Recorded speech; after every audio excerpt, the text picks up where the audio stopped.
ಪ್ರೀತಿಯ ನಮಸ್ಕಾರ. ಮುಂಬೈ ವಿಶ್ವವಿದ್ಯಾಲಯ ಕನ್ನಡ ವಿಭಾಗದಲ್ಲಿ ಇವತ್ತು 2 ವಿಶೇಷ ಕಾರ್ಯಕ್ರಮಗಳು. ಮುಖ್ಯವಾಗಿ ಮುಂಬೈ ವಿಶ್ವವಿದ್ಯಾಲಯದ ಒಂದು ಹೊಸ ಆಯೋಜನೆಯಂತೆ ವಾಚನ ಸಂಸ್ಕೃತಿ ಅಭಿಯಾನ ಮಹಾರಾಷ್ಟ್ರ ಈ ನೆಲೆಯಲ್ಲಿ ನಾವು ವಿವಿಧ ಕಾರ್ಯಕ್ರಮಗಳನ್ನು ಇದುವರೆಗೆ ಹಮ್ಮಿಕೊಂಡು ಬಂದಿದ್ದೇವೆ. ಪುಸ್ತಕಗಳ ಉದ್ಘಾಟನೆ ಆಗಿದ್ದು, ನಂತರ ಪ್ರದರ್ಶನ, ಅದೇ ರೀತಿ ವಾಚನದ ಓದಿನ ಮಹತ್ವದ ಕುರಿತು ವಿದ್ಯಾರ್ಥಿಗಳ ಒಂದು ಗುಂಪು ಚಟುವಟಿಕೆ, ಹೀಗೆ ಬೇರೆ ಬೇರೆ ಕಾರ್ಯಕ್ರಮಗಳನ್ನು ನಾವು ಇದುವರೆಗೆ ಆಯೋಜಿಸುತ್ತಾ ಬಂದಿದ್ದೇವೆ. ಇವತ್ತು ವಿಶೇಷವಾಗಿ ನಮ್ಮೊಂದಿಗೆ ವಾಚನದ ಅಗತ್ಯ ಮತ್ತು ಮಹತ್ವದ ಕುರಿತು ಉಪನ್ಯಾಸವನ್ನು ನೀಡಲಿಕ್ಕೆ ವಿಶೇಷ ಅತಿಥಿಯನ್ನು ನಾವು ಆಮಂತ್ರಿಸಿದ್ದೇವೆ. ಜಸ್ಟಿಸ್ BN ಶ್ರೀಕೃಷ್ಣ ಅವರು, ಸುಪ್ರೀಂ ಕೋರ್ಟಿನ ನಿವೃತ್ತ ನ್ಯಾಯಾಧೀಶರು. ಅವರು ನಮ್ಮ ಜೊತೆ ಇರುವುದೇ ನಿಜವಾಗಿ ನಮ್ಮ ಭಾಗ್ಯ. ಅವರನ್ನ ಮೊದಲಾಗಿ ಕನ್ನಡ ವಿಭಾಗ ಮುಂಬೈ ವಿಶ್ವವಿದ್ಯಾಲಯದ ಪರವಾಗಿ ಗೌರವಪೂರ್ವಕವಾಗಿ ಸ್ವಾಗತಿಸ್ತಾ ಇದ್ದೇವೆ. ಅದೇ ರೀತಿ ಇನ್ನೊಬ್ರು ನಮ್ಮ ಅತಿಥಿಯಾಗಿ ಆಗಮಿಸಿರುವವರು, ಪತಿಯ ಜೊತೆಯಲ್ಲೇ ಬಂದವರು, ಡಾಕ್ಟರ್ ಪೂರ್ಣಿಮಾ ಶ್ರೀಕೃಷ್ಣ ಅವರು. ಎಂಥ ಒಂದು ಭಾಗ್ಯ ನೋಡಿ, ಇಬ್ಬರು ಜೊತೆಯಾಗಿ ಬಂದು ಉಪನ್ಯಾಸ ನೀಡುವುದು ನಮ್ಮ ಕನ್ನಡ ವಿಭಾಗದ ಭಾಗ್ಯ ಅಂತ ನಾನು ತಿಳ್ಕೊಂಡಿದ್ದೇನೆ. ಮೇಡಮ್, ತಮ್ಮನ್ನು ಕೂಡ ಪ್ರೀತಿಪೂರ್ವಕವಾಗಿ ಸ್ವಾಗತಿಸ್ತಾ ಇದ್ದೇನೆ. ಇದು ಒಂದು ಕೃತಿ ಬಿಡುಗಡೆಗೊಳ್ಳಿಕ್ಕಿದೆ. ನಮ್ಮ ಹೆಮ್ಮೆಯ ವಿದ್ಯಾರ್ಥಿ ವರ್ಗರಾಗಿರುವಂತಹ ಸಿ ರಾಜಶ್ರೀ ಶೆಟ್ಟಿ ಅವರ ಪುಸ್ತಕ ಬಿಡುಗಡೆ ಆಗಲಿಕ್ಕಿದೆ. ಅವರನ್ನ ನಾವು ಬರ್ತಾರೆ ಸೇರಿಕೊಳ್ತಾರೆ. ಆ ಕೃತಿ ಕುರಿತು ನಳಿನಾ ಪ್ರಸಾದ್ ಅವರು, ನಮ್ಮ ಸಂಶೋಧನಾ ವಿದ್ಯಾರ್ಥಿ, ಮಾತಾಡಿದ್ದಾರೆ. ತಮ್ಮನ್ನು ಕೂಡ ಪ್ರೀತಿಯಿಂದ ಸ್ವಾಗತಿಸ್ತಾ ಇದ್ದೇನೆ. ನಾನಾಗಲೇ ಹೇಳಿದ ಹಾಗೆ ವಾಚನದ ಒಂದು ಸಂಸ್ಕೃತಿ ನಮ್ಮಲ್ಲಿ ಓದುವ ಗೀಳು ಕಡಿಮೆಯಾಗಿದೆ ಅಥವಾ ದೊಡ್ಡ ಪುರಸ್ಕಾರಗಳು ಪುಸ್ತಕಗಳಿಗೆ ಸಿಗ್ತವೆ. ನೊಬೆಲ್ ಪ್ರಶಸ್ತಿ ಆಗಿರ್ಬೋದು, ಜ್ಞಾನಪೀಠ ಪ್ರಶಸ್ತಿ ಆಗಿರ್ಬೋದು. ಈ ಪುಸ್ತಕಗಳನ್ನು ನಾವು ಎಷ್ಟು ಓದ್ತೇವೆ ಎನ್ನುವಂಥ ಒಂದು ಯೋಜನೆಯಿಂದ ಈ ಒಂದು ವಾಚನ ಪರಿಕಲ್ಪನೆ ವಿಶ್ವವಿದ್ಯಾಲಯ ಆಯೋಜಿಸಿರುವಂಥದ್ದು ಬಹಳ ಸಂತೋಷದ ವಿಷಯ. ಈ ಕುರಿತು ಇವತ್ತು ನಮಗೆ ವಾಚನ ಯಾಕೆ ಮಾಡಬೇಕು, ಅದರ ಅಗತ್ಯ ಏನು, ಮಹತ್ವ ಏನು ಎನ್ನುವುದರ ಕುರಿತು ಒಂದು ಮಹತ್ವದ ಉಪನ್ಯಾಸವನ್ನು ನೀಡಲಿಕ್ಕೆ ಬಂದಿರುವವರು, ನಾನು ಆಗಲೇ ಹೇಳಿದಂತೆ ಮಾನ್ಯ ಸುಪ್ರೀಂ ಕೋರ್ಟಿನ ನಿವೃತ್ತ ನ್ಯಾಯಾಧೀಶರಾಗಿರುವಂತಹ ಜಸ್ಟಿಸ್ BN ಶ್ರೀಕೃಷ್ಣ ಅವರು. ಬಹುಶಃ ನಾವೆಲ್ಲರೂ ಕನ್ನಡಿಗರ ಹೆಮ್ಮೆ ಅವರು. ಇಂತಹ ಒಂದು ಪದವಿಯನ್ನ ಹೊತ್ತುಕೊಂಡು, ತಲೆಯ ಮೇಲೆ ಭಾರವಾದ ಪದವಿ ಇದ್ದು, ಅಷ್ಟೇ ಹಗುರವಾದ ಮನಸ್ಸು, ಅಷ್ಟೇ ಮಗುವಿನಂತ ಮುಗ್ಧ ಮನಸ್ಸಿನಿಂದ ಎಲ್ಲರ ಜೊತೆ ಬೆರೆತು ಬಾಳುವಂತ ಅವರ ವ್ಯಕ್ತಿತ್ವ ನಿಜಕ್ಕೂ ಎಲ್ಲರಿಗೂ ಮಾದರಿಯಾಗಿರುವಂಥದ್ದು. ಅವರ ಒಂದು ಪುಟ್ಟ ಪರಿಚಯವನ್ನು ತಮ್ಮ ಮುಂದೆ ಇಡಲಿಕ್ಕೆ ನಾನು ಇಷ್ಟಪಡ್ತೇನೆ. ಜಸ್ಟಿಸ್ BN ಶ್ರೀಕೃಷ್ಣ ಅವರ ಪೂರ್ತಿ ಹೆಸರು ಬೆಳ್ಳೂರು ನಾರಾಯಣ ಸ್ವಾಮಿ ಶ್ರೀಕೃಷ್ಣ. ಬಹುಶಃ ಹೆಚ್ಚಿನವರಿಗೆ ಗೊತ್ತಿರಲಿಕ್ಕಿಲ್ಲ. ಅವರು ಭಾರತೀಯ ನ್ಯಾಯಶಾಸ್ತ್ರಜ್ಞರು, ಸರ್ವೋಚ್ಚ ನ್ಯಾಯಾಲಯದ ನಿವೃತ್ತ ನ್ಯಾಯಾಧೀಶರು. BSc ಪದವಿ ಎಲ್ಫಿಸ್ಟನ್ ಕಾಲೇಜು ಬೆಂಗಳೂರಿನಲ್ಲಿ ಪಡೆದು LLB ಪದವಿಯನ್ನ ಸರ್ಕಾರಿ ಲಾ ಕಾಲೇಜು ಮುಂಬೈಯಲ್ಲಿ ಪಡೆದಿದ್ದಾರೆ. LLM ಪದವಿಯನ್ನ ಮುಂಬೈ ವಿಶ್ವವಿದ್ಯಾಲಯ ಮುಂಬೈಯಲ್ಲಿ ಮಾಡಿ ಸಂಸ್ಕೃತದಲ್ಲಿ ಬಹುಭಾಷಾ ಪಂಡಿತರು. ಹೇಳ್ಬೇಕಿದನ್ನ, ಬಹುಭಾಷಾ ಪಂಡಿತರು. ನಮಗೆ ಈ ಮೊದಲು ಕೂಡ ಬಹಳ ಉಪಯುಕ್ತವಾದಂತಹ ಉಪನ್ಯಾಸವನ್ನು ಅವರು ನೀಡಿದ್ದು ನಮಗೆ ನೆನಪಿದೆ. ಮೈಸೂರು ಅಸೋಸಿಯೇಷನ್ನಲ್ಲಿ ಸಂಸ್ಕೃತದಲ್ಲಿ MA ಪದವಿಯನ್ನು ಪಡೆದಿದ್ದಾರೆ. ಉರ್ದು ಭಾಷೆಯಲ್ಲಿ ಡಿಪ್ಲೊಮಾ ಪದವಿ. ನೋಡಿ, ಭಾಷೆಯ ಮೇಲಿನ ವ್ಯಾಮೋಹ ಎಷ್ಟರ ಮಟ್ಟಿಗೆ ಇದೆ ಅನ್ನೋದನ್ನ. ಅದೇ ರೀತಿ ಭಾರತೀಯ ಲಲಿತ ಶಾಸ್ತ್ರದಲ್ಲಿ ಸ್ನಾತಕೋತ್ತರ ಡಿಪ್ಲೊಮಾ ಪದವಿಯನ್ನು ಅವರು ಮುಂಬೈ ವಿಶ್ವವಿದ್ಯಾಲಯದಿಂದ ಪಡೆದಿದ್ದಾರೆ. 1962ರಲ್ಲಿ ಮುಂಬೈ ಉಚ್ಚ ನ್ಯಾಯಾಲಯದಲ್ಲಿ ವಕೀಲಿ ವೃತ್ತಿಯನ್ನ ಆರಂಭಿಸಿ ಕಾರ್ಮಿಕ ಹಾಗೂ ಔದ್ಯೋಗಿಕ ಕಾನೂನು ಕ್ಷೇತ್ರದಲ್ಲಿ ವಿಶೇಷ ತರಬೇತಿಯನ್ನು ಪಡೆದಿದ್ದಾರೆ. 1987ರಲ್ಲಿ ಮುಂಬೈ ಉಚ್ಚ ನ್ಯಾಯಾಲಯದ ಜ್ಯೇಷ್ಠ ವಕೀಲ ಹುದ್ದೆ, 2001ರಲ್ಲಿ ಕೇರಳ ರಾಜ್ಯದ ಉಚ್ಚ ನ್ಯಾಯಾಲಯದಲ್ಲಿ ನೇಮಕ, 1962ರಲ್ಲಿ ಮುಂಬೈ ಉಚ್ಚ ನ್ಯಾಯಾಲಯದಲ್ಲಿ ವಕೀಲಿ ವೃತ್ತಿಯನ್ನು ಆರಂಭಿಸಿ ಕಾರ್ಮಿಕ ಹಾಗೂ ಔದ್ಯೋಗಿಕ ಕಾನೂನು ಕ್ಷೇತ್ರದಲ್ಲಿ ವಿಶೇಷ ಪರಿಣತಿಯನ್ನ ಪಡೆದಿರುವಂಥದ್ದು. ಹೀಗೆ ಅವರ ಒಂದು ಸಾಧನೆಯನ್ನ ಹೇಳ್ತಾ ಹೋದರೆ ಇದು ಉಪನ್ಯಾಸಕ್ಕಿಂತ ದೊಡ್ಡ ಪಟ್ಟಿ ಅವರ ಸಾಧನೆಗಳಿದೆ. ಮತ್ತೊಮ್ಮೆ ಸರ್ ನಮಗೆ ಮುಂಬೈ ವಿಶ್ವವಿದ್ಯಾಲಯದ ಪರವಾಗಿ, ಕನ್ನಡ ವಿಭಾಗದ ಪರವಾಗಿ ಆತ್ಮೀಯವಾದ ಗೌರವಪೂರ್ವಕದ ಸ್ವಾಗತವನ್ನು ಕೋರ್ತಾ ಕಾರ್ಯಕ್ರಮದ ಮುಂದೆ 2 ಪ್ರಾಸ್ತಾವಿಕ ನುಡಿಗಳನ್ನು ಆಡಬೇಕು ಅಂತ ನಾನು ಮಾತಾಡ್ತೇನೆ. ನೇರವಾಗಿ ನಾವು ಉಪನ್ಯಾಸ ತಮ್ಮ ಮಾತಿಗಾಗಿ ನಾವು ವಿನಂತಿಸ್ತಾ ಇದ್ದೇವೆ.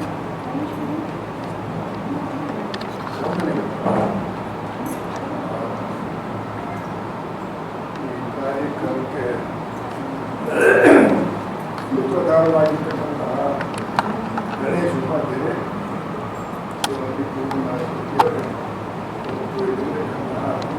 ಕನ್ನಡ ಬಂಧುಗಳೇ,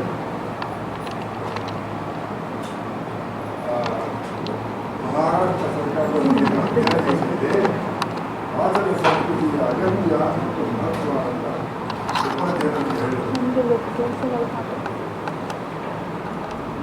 ಅಂದರೆ ಏನು?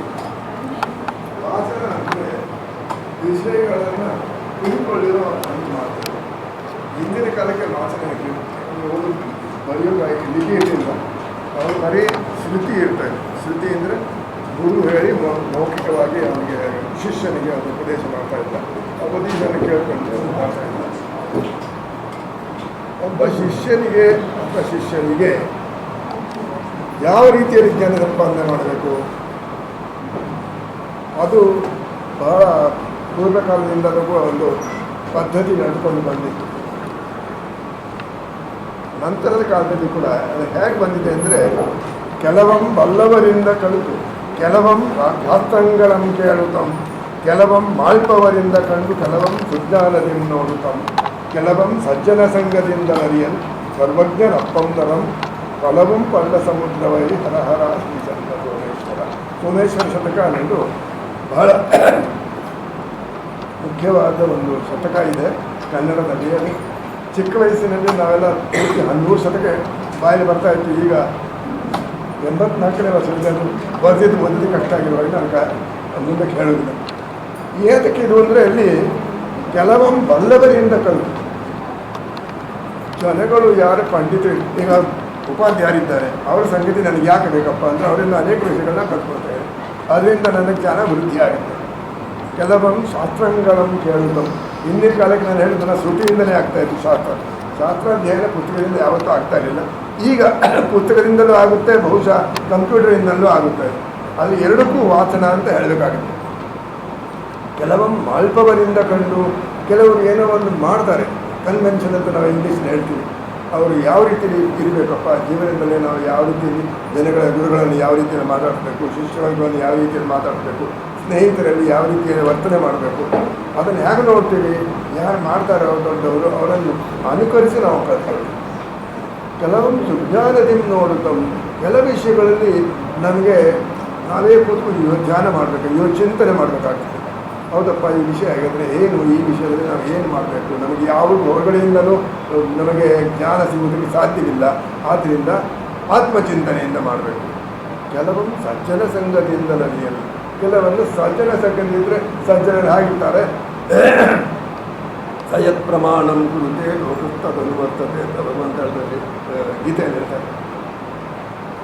ಯಾಕಂದರೆ ಯಾರು ದೊಡ್ಡವರು ಅಂತ ನಾವು ಹೇಳ್ತೀವಿ, ದೊಡ್ಡವರು ಅಂದರೆ ದುಡ್ಡಿದ್ದವರು ಅನ್ನೋ ಅರ್ಥದಲ್ಲ, ಯಾರು ಸಜ್ಜನರಲ್ಲಿ ಶ್ರೇಷ್ಠರು ಅಂತ ಹೇಳ್ತೀವಿ. ಯದ್ಯದಾಚರತಿ ಶ್ರೇಷ್ಠ ತತ್ತದೇವೇತರೋ ಜನ ಸಯತ್ ಪ್ರಮಾಣಂ ಕುರುತೆ ಲೋಕಸ್ತದನು ವರ್ತತೆ. ನಾವು ಸಮಾಜದಲ್ಲಿ ಯಾರನ್ನ ಶ್ರೇಷ್ಠ ಭಕ್ತಿ ಅಂತ ಹೇಳ್ತೀವೋ ಅವರಲ್ಲಿ ಅವರು ಯಾವ ರೀತಿಯಲ್ಲಿ ವ್ಯವಹಾರ ಮಾಡ್ತಾರೋ ಅದನ್ನೇ ನಾವು ಅನುಕರಿಸಿದರೆ ನಮ್ಮ ಜ್ಞಾನದ ವೃದ್ಧಿ ಆಗುತ್ತದೆ. ನಮಗೂ ವ್ಯವಹಾರ ಮಾಡತಕ್ಕಂಥ ಒಂದು ಸೌಕರ್ಯ ನಮಗೆ ಬಂದು ಬರ್ತದೆ. ಇಷ್ಟಾದರೆ ಮನುಷ್ಯನಿಗೆ ಒಂದು ಯೋಗ್ಯತೆ ಬರುತ್ತೆ. ಅದಕ್ಕೆ ಕೊನೆ ಹೇಳ್ತಾರೆ, ಫಲವಂ ಪಳ್ಳ ಸಮುದ್ರವೈ ಹರಹರ ಶ್ರೀಚಂದ್ರ. ಆದ್ದರಿಂದ ಒಂದು ಸಮುದ್ರ ಅಂದರೆ ತಾನಾಗಿ ಉದ್ಭವ ಆಗಲಿ. ಇಲ್ಲಿಂದ ಒಂದು ನೀರು ಬಂತು, ಅಲ್ಲಿಂದ ಒಂದು ನೀರು ಬಂತು, ಹಳ್ಳ ಮತ್ತು ಆ ಸಣ್ಣ ಒಂದು ಸ್ಟ್ರೀಮ್ ಅಂತ ನಾವು ಹೇಳ್ತೀವಿ, ಒಂದು ಸಣ್ಣ ನೀರು ಹರ್ಕೊಂಡು ಬಂತು, ಒಟ್ಟಿಗೆ ಸರಿ ಸಮುದ್ರವಾಯಿತು. ಹಾಗೆ ಮನುಷ್ಯನಿಗೆ ಅವರ ಜ್ಞಾನ ಸಂಪೂರ್ಣವಾಗತಕ್ಕದ್ದು ಈ ಅನೇಕ ಬಗೆಗಳಲ್ಲಿ. ಅದರಲ್ಲಿ ಶ್ರುತಿ ಅಥವಾ ಶಾಸ್ತ್ರಾಧ್ಯಯನ ಅಥವಾ ವಾಚನ ಅಂತ ನಾವೇನು ಹೇಳ್ತೀವಿ ಈಗಿನ ಕಾಲದಲ್ಲಿ, ಅದು ಬಹಳ ಮಹತ್ವದ್ದು. ಕರ್ನಾಟಕದಲ್ಲಿ ಅನೇಕ ಕವಿಗಳು ಆಗೋಗಿದ್ರು. ಅವುಗಳಲ್ಲಿ ಮಹಾಪಂಡಿತರಿಗೂ ಮೇಲ್ಕೊಳ್ತಕ್ಕಂಥ ಪಂಡಿತರಿದ್ದರು. ಗಂಗಾಂಬಿಕಾ ಅಂತ ಅವಳು ರಾಜ ಕುಲದಲ್ಲಿ ಹುಟ್ಟಿದವಳು, ವಿಜಯನಗರ ಸಾಮ್ರಾಜ್ಯದಲ್ಲಿ. ಕನ್ನಡದಲ್ಲಿಯೂ ಪಂಡಿತಳವಳು, ಸಂಸ್ಕೃತದಲ್ಲಿಯೂ ಮಹಾಪಂಡಿತರು. ಅವಳಿಗೆ ಎಷ್ಟು ಆತ್ಮಾಭಿಮಾನ ಅಂತ ಹೇಳಿದ್ರೆ, ಅವಳು ಸಂಸ್ಕೃತದಲ್ಲಿ ಹೇಳ್ತಾಳೆ, ಏಕೋ ಭವನ್ನಲಿನ ಅನ್ಯಶ್ಚ ಪುಲಿನ ವಲ್ಮೀಕ ತಸ್ಯಾಪರಃ ತೇ ಸರ್ವೇ ಪ್ರಾಂಚಕವಯ ತಾನು ನಮಸ್ಕುರ್ಮಹೇ ಸರ್ವಾಂಚೋ ಯದಿ ವಾಚ್ಯರಚನಾ ಚೇತನ ಋತಿಭಿ ಚಮತ್ಕುರ್ವತೆ ತೇಷಾಂ ಮೂರ್ಧ್ನಿ ದದಾವಿ ವಾಮಚರಣಂ ಕರ್ಣಾಚರಾಜಪ್ರಿಯ. ಹೇಳ್ತಾಳೆ, ಹಿಂದೆ ಭಾಳ ದೊಡ್ಡ ಕವಿಗಳಾಗಿತ್ತಪ್ಪ. ಏಕೋ ಭವನ್ ನಲಿನ, ಬ್ರಹ್ಮ ದೊಡ್ಡ ಕವಿ, ಆದಿಕವಿ ಅಂತ ಬ್ರಹ್ಮನಿಗೆ. ಅವನು ನಳಿನ, ಪದ್ಮದಿಂದ ಉಂಟಾದವನು. ಅನ್ಯಶ್ಚ ಪುಲಿನ ಅಂದರೆ ಸಮುದ್ರ ಮಧ್ಯದಲ್ಲಿ ಇರ್ತಾರೆ, ನದಿಯ ಮಧ್ಯದಲ್ಲಿ ಕಾಣುವ ಒಂದು ಪ್ರದೇಶ, ಮರಳಿನ ಪ್ರದೇಶ. ಅಲ್ಲಿ ಹುಟ್ಟಿದವನು ಯಾರು? ವ್ಯಾಸ ಮಹರ್ಷಿ, ಅವನು ದೊಡ್ಡ ಮಹಾಕವಿ. ಅನ್ಯಶ್ಚ ಪುಲಿನ ವಲ್ಮೀಕತಶ್ಚಾಪರ, ಇನ್ನೊಂದು ದೊಡ್ಡ ಕವಿ ರಾಮನು ವಲ್ಮೀಕತೆಯಿಂದ ಅಂದರೆ ಗುತ್ತದಿಂದ ಬಂದವರು. ಹೊರ ದೊಡ್ಡ ಕವಿಗಳು ಅವರಿಗೆ ನಮಸ್ಕಾರ. ಅರ್ವಾಂಚಃ, ಈಗಿನ ಕಾಲದವರು ನೋಡಿ ಅವರ ಆತ್ಮಾಭಿಮಾನ. ಈಗಿನ ಕಾಲದವ್ರು ನನಗಿಂತ ಯಾರು ಹೆಚ್ಚಿಲ್ಲ ಅಂತ ಹೇಳಕ್ಕೆ. ಈಗಿನ ಕಾಲದವರು ಯದಿ ಕಾವ್ಯ ರಚನಾ ಚಮತ್ಕೃತ ಕಾವ್ಯ ರಚನಾ ಚತುರ್ಥಿ ಚಮತ್ಕೂರ್ವತೆ. ಅವರು ನನ್ನ ಕಾವ್ಯಗಳನ್ನು ಮಾಡಿ ನಾನು ಚಮತ್ಕಾರದಿಂದ ಎಲ್ಲರಿಗೂ ಜನಗಳಿಗೆ ತೋರಿಸ್ತೀನಿ ಅಂತಂದರೆ ತೇಷಾಂ ಮೂರ್ತಿ ದದಾಮಿ ವಾಮಚರಣಂ, ಅವರಿಗೆ ಎಡಗಾಲಿಂದ ತಲೆ ಮೇಲೆ ಹೊಡಿತೀನಿ ಅಂತ ಒಂದು ಆತ್ಮಾಭಿಮಾನ. ಸುಲಭವಾಗಿಲ್ಲ. ಆತ್ಮಾಭಿಮಾನ ಎರಡು ವಿಧದಲ್ಲಿದೆ. ಏನೂ ಗೊತ್ತಿಲ್ಲದೆ ನಾನು ದೊಡ್ಡ ಮನುಷ್ಯ ಅಂತ ತಿಳ್ಕೊಂಡಿರೋದು, ಎಲ್ಲ ಗೊತ್ತಿದ್ದು ಕೂಡ ನನಗೆ ಯಾರು ನನ್ನ ಸೋಲಿಸಲಾಗಬೇಕಂತ ಜಗಜ್ಜೀತ ಮಲ್ಲ ಚಟ್ಟಿ ಅಂತವಲ್ಲ ಆ ಥರ. ಆದ್ದರಿಂದ ವಾಚನ ಅನ್ನೋದು ಅದಕ್ಕೆ ಪೂರ್ವಭಾವಿಯಾಗಿರಬೇಕು. ಕನ್ನಡ ಹೇಳ್ತಾರಲ್ಲ, ಕವಿಗಳಲ್ಲೂ ಭಾಸುರ ಕುಮಾರವ್ಯಾಸನೊಬ್ಬ, ಪರಿಪಿಸುವುದು ಆನೊಬ್ಬ, ಲೆಕ್ಕಿನ ಬಲಗು ಕವಿಗಳ ಲೆಕ್ಕಿಬರೆ. ಅದನ್ನು ನೋಡಿದ್ರೆ ಯಾರಪ್ಪ? ಕುಮಾರವ್ಯಾಸ ದೊಡ್ಡವನು. ಭಾರತ ಕಥಾಮಂಜರಿ ಅಂತ ಬರೆದುಬಿಟ್ಟು ವ್ಯಾಸ ಭಾರತದಿಂದ ಕನ್ನಡದಲ್ಲಿ ಬರ್ತದೆ. ಪರಿಪಿಸುವುದು ಆನೊಬ್ಬ, ಒಂದು ವಚನ ಮಾಡಿದ್ರೆ ನಾನು ಒಬ್ಬ ಕವಿಯೇ. ಇನ್ನು ಮಿಕ್ಕಿನ ಬಲಗು ಕವಿಗಳ ಲೆಕ್ಕಿಬರೆ, ಬಾಕಿ ಒಂದು ಲೆಕ್ಕಕ್ಕೆ ಅಲ್ಲ ನಮಗೆ. ಈಗ ಇನ್ನೂ ಕೆಳಗೆ ಬಂದು ಅಂದರೆ ಕಾಲಮಾನದಲ್ಲಿ ಕೆಳಗೆ ಬಂದರೆ ಎಷ್ಟು ವಿಧವಾದ ಸಾಹಿತ್ಯ ಇದೆ. ಕಾಫಿ ಕುಡಿದು ಒಳ್ಳೆಯದು. Lecture is good but coffee is better. ವಿಶೇಷಗಳು ಈಗ ನನಗೆ ನಮ್ಮ ಸೋದರ ಮಾವ ಏರೋನಾಟಿಕ್ಸ್ನಲ್ಲಿ ಪ್ರಚಂಡ ಪಂಡಿತ. ಅವನು ಅಮೆರಿಕಾದಲ್ಲಿ ನಾಸಾದಲ್ಲಿ ದೊಡ್ಡ ವಿಜ್ಞಾನಿ. ಅವನು ನನಗೆ ವಿಷಯ ಗೊತ್ತಾಗಬೇಕಂದ್ರೆ ನನಗೆ ಎರಡೇ ವಿಧ. ಇಲ್ಲ ಅವನನ್ನು ಕೂತ್ಕೊಂಡು ಕೇಳಬೇಕು, ಅವನು ಸಿಗೋದಿಲ್ಲ, ಅವನು 10,000 ಮೇಲೆ ಆಚೆ ಇದ್ದ. ಯಾವುದಾದ್ರು ಪುಸ್ತಕ ಓದಬೇಕು, ಅಲ್ಲೇ ವಾಚನ. ವಿಷಯ ಗೊತ್ತಿಲ್ಲದಿದ್ದರೆ ವಿಷಯದ ಪರಿಚಯ ಆಗುತ್ತೆ. ಪರಿಚಯ ಆದಮೇಲೆ ಅದರ ಇನ್ನೂ ಪ್ರವೇಶ ಆಗುತ್ತೆ. ಪ್ರವೇಶ ಆದಮೇಲೆ ಇನ್ನೂ ಹೆಚ್ಚಾಗಿ ಆಳವಾಗಿ ಅಧ್ಯಯನ ಮಾಡಬೇಕಾದ್ರೆ ವಾಚನ ಅದಕ್ಕೆ ಸರಿಯಾಗಿರಬೇಕು. ಇಲ್ಲ ಜೀವನದಲ್ಲಿ ಏನು ಮಾಡಬೇಕು ನನಗೆ ಗೊತ್ತಿಲ್ಲ, ನಾನು ಕೇಳಬೇಕು. ಯಾರು ವೃದ್ಧರನ್ನು ಕೇಳಬೇಕು, ನಮಗಿಂತ ಅನುಭವಸ್ಥರು, ನಮಗಿಂತ ಜ್ಞಾನದಲ್ಲಿ ಶ್ರೇಷ್ಠರು ವೃದ್ಧರು ಅನ್ನೋರನ್ನ ಹೀಗೆ ಮಾಡಿದ್ರೆ ಹೇಗಪ್ಪ, ಹೀಗೆ ಮಗಳಿಗೆ ಮದುವೆ ಮಾಡಬೇಕು, ಅದಕ್ಕೆ ಏನು ಮಾಡಬೇಕು, ಸಾಮಗ್ರಿ ಏನ್ಬೇಕು, ನನಗೆ ಗೊತ್ತಿಲ್ಲ. ಯಾರು ನನಗೆ ಕೇಳಬೇಕು, ದೊಡ್ಡವನು ಹೇಳ್ತಾನೆ. ಆಮೇಲೆ ಜೀವನ ಅಂದರೆ ಏನು ಅಂತ ಒಂದು ಪ್ರಶ್ನೆ ಬಂದರೆ ಟಿ ವಿ ಗುಂಡಪ್ಪನ ಉತ್ತರ ಕೊಟ್ಟರು.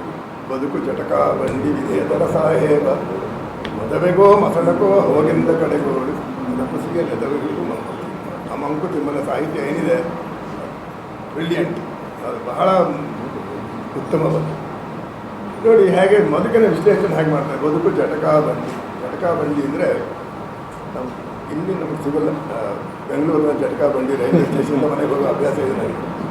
ಜಟಕ ಅಂದರೆ ಬರೀ 2 ಚಕ್ರದ್ದು ಒಂದೇ ಕುದುರೆ ಏನೇ ಹಿಂದೆ ಮುಂದೆ ಆಗ್ತಾ ಇರ್ತಕ್ಕಂಥ ಒಂದು. ಅದನ್ನು ಓಡಿಸೋರು ಯಾವಾಗಲೂ ಮುಸ್ಲಿಮರು ಇರ್ತಾರೆ. ಮುಸ್ಲಿಮರಿಗೆ ಸಾಹೇಬರು ಅನ್ನೋದು ಕನ್ನಡದಲ್ಲಿ ಹೇಳ್ತಾರೆ. ಅದಕ್ಕೆ ಸಾದಿ ಅಂತಾರೆ ಕನ್ನಡದಲ್ಲಿ, ಸಾಹೇಬರು. ಅದಕ್ಕೆ ಬದುಕು ಚಟಕಾ ಬಂಡಿ ವಿಧಿ ಎದರ ಸಾಹೇಬ. ಇನ್ನು ಚಟಕಾ ಬಂಡಿ ಹೇಗೆ ಓಡುತ್ತೆ? ವಿಧಿ, ಫೇಟ್, ಡೆಸ್ಟಿನಿ ಅದು ಓಡುತ್ತೆ.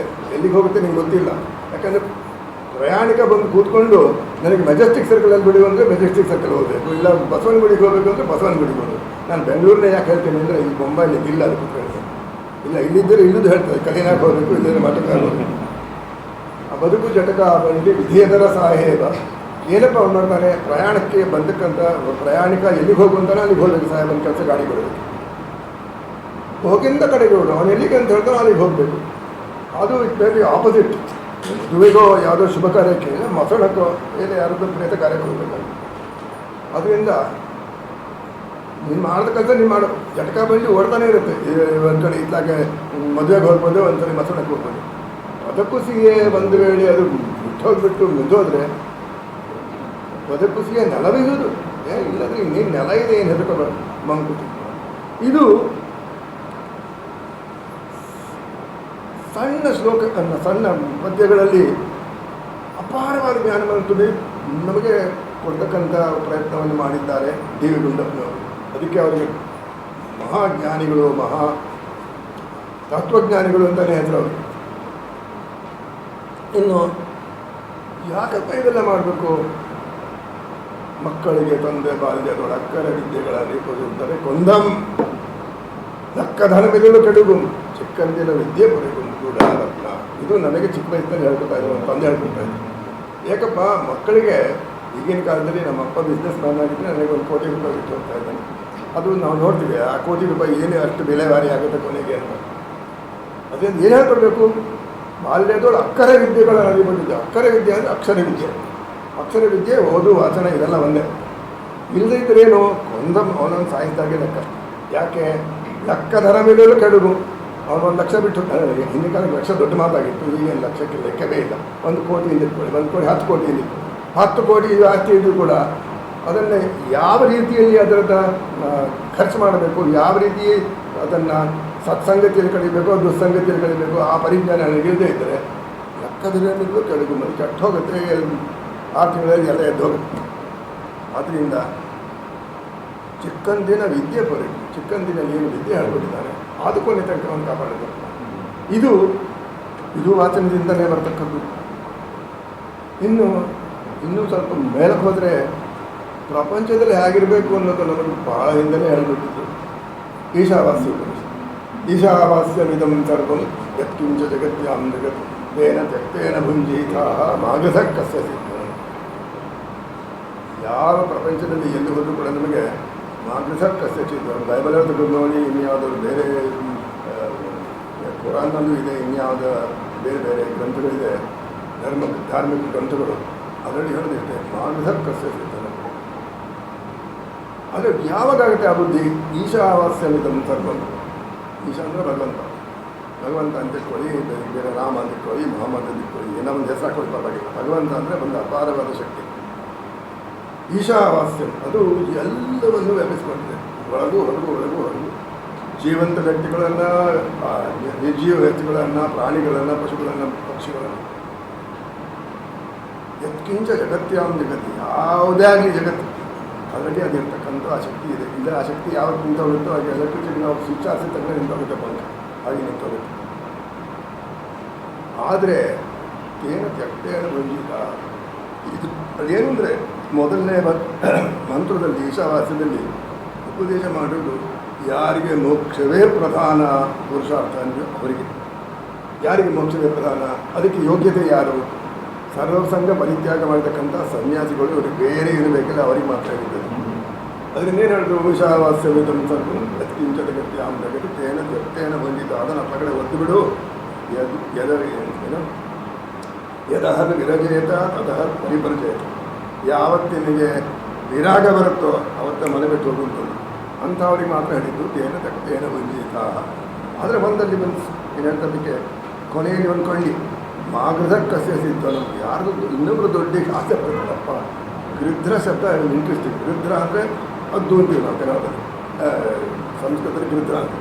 ಆ ಗೃಧ್ರ ಅನ್ನೋದು ವೆರಿ ಅದರದ್ದು ನಿರುಕ್ತಿ ಭಾಳ ಚೆನ್ನಾಗಿದೆ. ಗೃಧ್ರ ಏನು ಮಾಡುತ್ತೆ?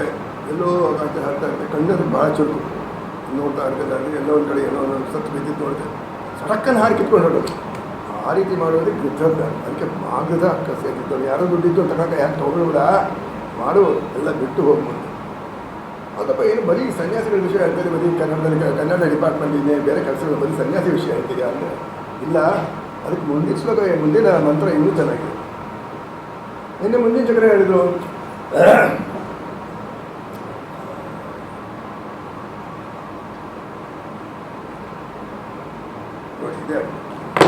ನೋಡಿ ಇದೇ ಮತ್ತೋದ್ರೆ ಇನ್ನು ಮುಂದಿನ ಪ್ರಪಂಚದಲ್ಲಿ ಏನು ಬರಲ್ಲ. ಕುರ್ವನ್ನೇವೇಹ ಕರ್ಮಾಣಿ ಜಿಜೀವಿಷೆ ಕ್ಷತಗಂ ಸಮಾಹ. ಬಾಕಿಯವರಿಗೆ ಯಾರಿಗೆ ನಮಗೆ ಬಿಟ್ಟು ಹೋಗಬೇಕು ಅಂತ ಆಸೆ ಇಲ್ವೋ, ಮೋಕ್ಷವೇ ನಮಗೆ ಪ್ರಧಾನವಲ್ಲ, ಅಂದರೆ ಇನ್ನೂ ನಿತ್ಯವಾದ ಪುರುಷಾರ್ಥಗಳು ಬೇಕು ಅಂದರೆ ಜೀವನ್ನೇವೇಹ ಕರ್ಮಾಣಿ. ಇಲ್ಲೇ ಜೀವನವಾಗಿರಪ್ಪ ನೀನು ಪ್ರಪಂಚದಲ್ಲಿ. ಜಿಜೀವಿಷೆ ಕ್ಷತಗಂ ಸಮಾಹ ಅಂದರೆ ಏನು? ನಾನು 100 ವರ್ಷ ಬಾಳಬೇಕು ಅನ್ನೋ ಉದ್ದೇಶ, 100 ವರ್ಷ ಬಾಳಬೇಕು ಅನ್ನೋ ಉದ್ದೇಶವಾಗಿದ್ದರೆ ಮನಸ್ಸು ಗಟ್ಟಿಯಾಗಿರಬೇಕು, ದೇಹ ಗಟ್ಟಿಯಾಗಿರಬೇಕು. ಅದಕ್ಕೆ ತಕ್ಕಂಥ ಪರಿಕರ ಏನಿರಬೇಕು ಅದನ್ನು ನೋಡ್ಕೋಬೇಕು. ಅದಕ್ಕೆ ಬೇಕಂತ ಪೂರ್ವಭಾವಿಯಾಗಿ ಏನೇನು ಮಾಡಬೇಕು ಅದನ್ನು ಮಾಡಬೇಕು.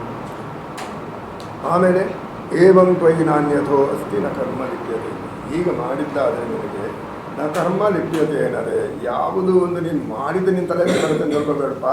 ಮೊದಲಿನ ಜ್ಞಾಪಕ ಇಟ್ಕೊಂಡು ಅದನ್ನು ಬಿಟ್ಬಿಡ್ಬೇಡ. ಈಶಾವಾಸ್ಯಮಿದಂ ಸರ್ವಂ ಅದನ್ನು ಜ್ಞಾಪಕ ಇಟ್ಕೋ. ನಾನೇ ಇಲ್ಲಿ ಕುರ್ಬನ್ನೇವೇ ಕರ್ಮಾಣಿ ಯಜೀವಿಷೇಚ್ಛತಕಂ ಸಮಾಹ. ಅದರಿಂದ ಈ ಉಕ್ತಿಗಳೆಲ್ಲ ನಮ್ಗೆ ಎಲ್ಲಿಂದ ಬಂತು? ವಾಚನದಿಂದಲೇ ಬಂತು. ಅಂದರೆ ಹಿಂದೆ ಕಾಲಕ್ಕೆ ವಾಚನ ಇರ್ತಿಲ್ಲ, ಶ್ರುತಿಯಿಂದ ಬಂತು. ಶ್ರುತಿಯಲ್ಲಿ ಏನು ಹೇಳಿದ್ರು? ಅಪ್ಪ ಇರೋದು ಒಂದು ಸತ್ಯ, ಆ ಸತ್ಯ ನೋಡ್ಬೇಕಾದ್ರೆ ಕಷ್ಟ. ಅದಕ್ಕೆ ಪರವಾಗಿಲ್ಲ, ಅದು ಹಾಕಿದ್ರೆ ಬರುತ್ತೆ, ಇಲ್ಲ ಅಲ್ಲ ಇಲ್ಲ ಅದು ಯಾವ ರೀತಿಯಲ್ಲಿ ಅಲ್ಲ ಎಲೆಕ್ಟ್ರಿಸಿಟಿ ಇದ್ರೆ ಮಾತ್ರ ಪಂಕ ನಡೆಯುತ್ತೋ ಆ ರೀತಿಯಲ್ಲಿ ಆ ಈಶ್ವರ ಇದ್ರೆ ಮಾತ್ರ ಕೆಲಸ ತೋರಿದ್ರು, ಪ್ರಾತ್ಯಕ್ಷಿಕವಾಗಿ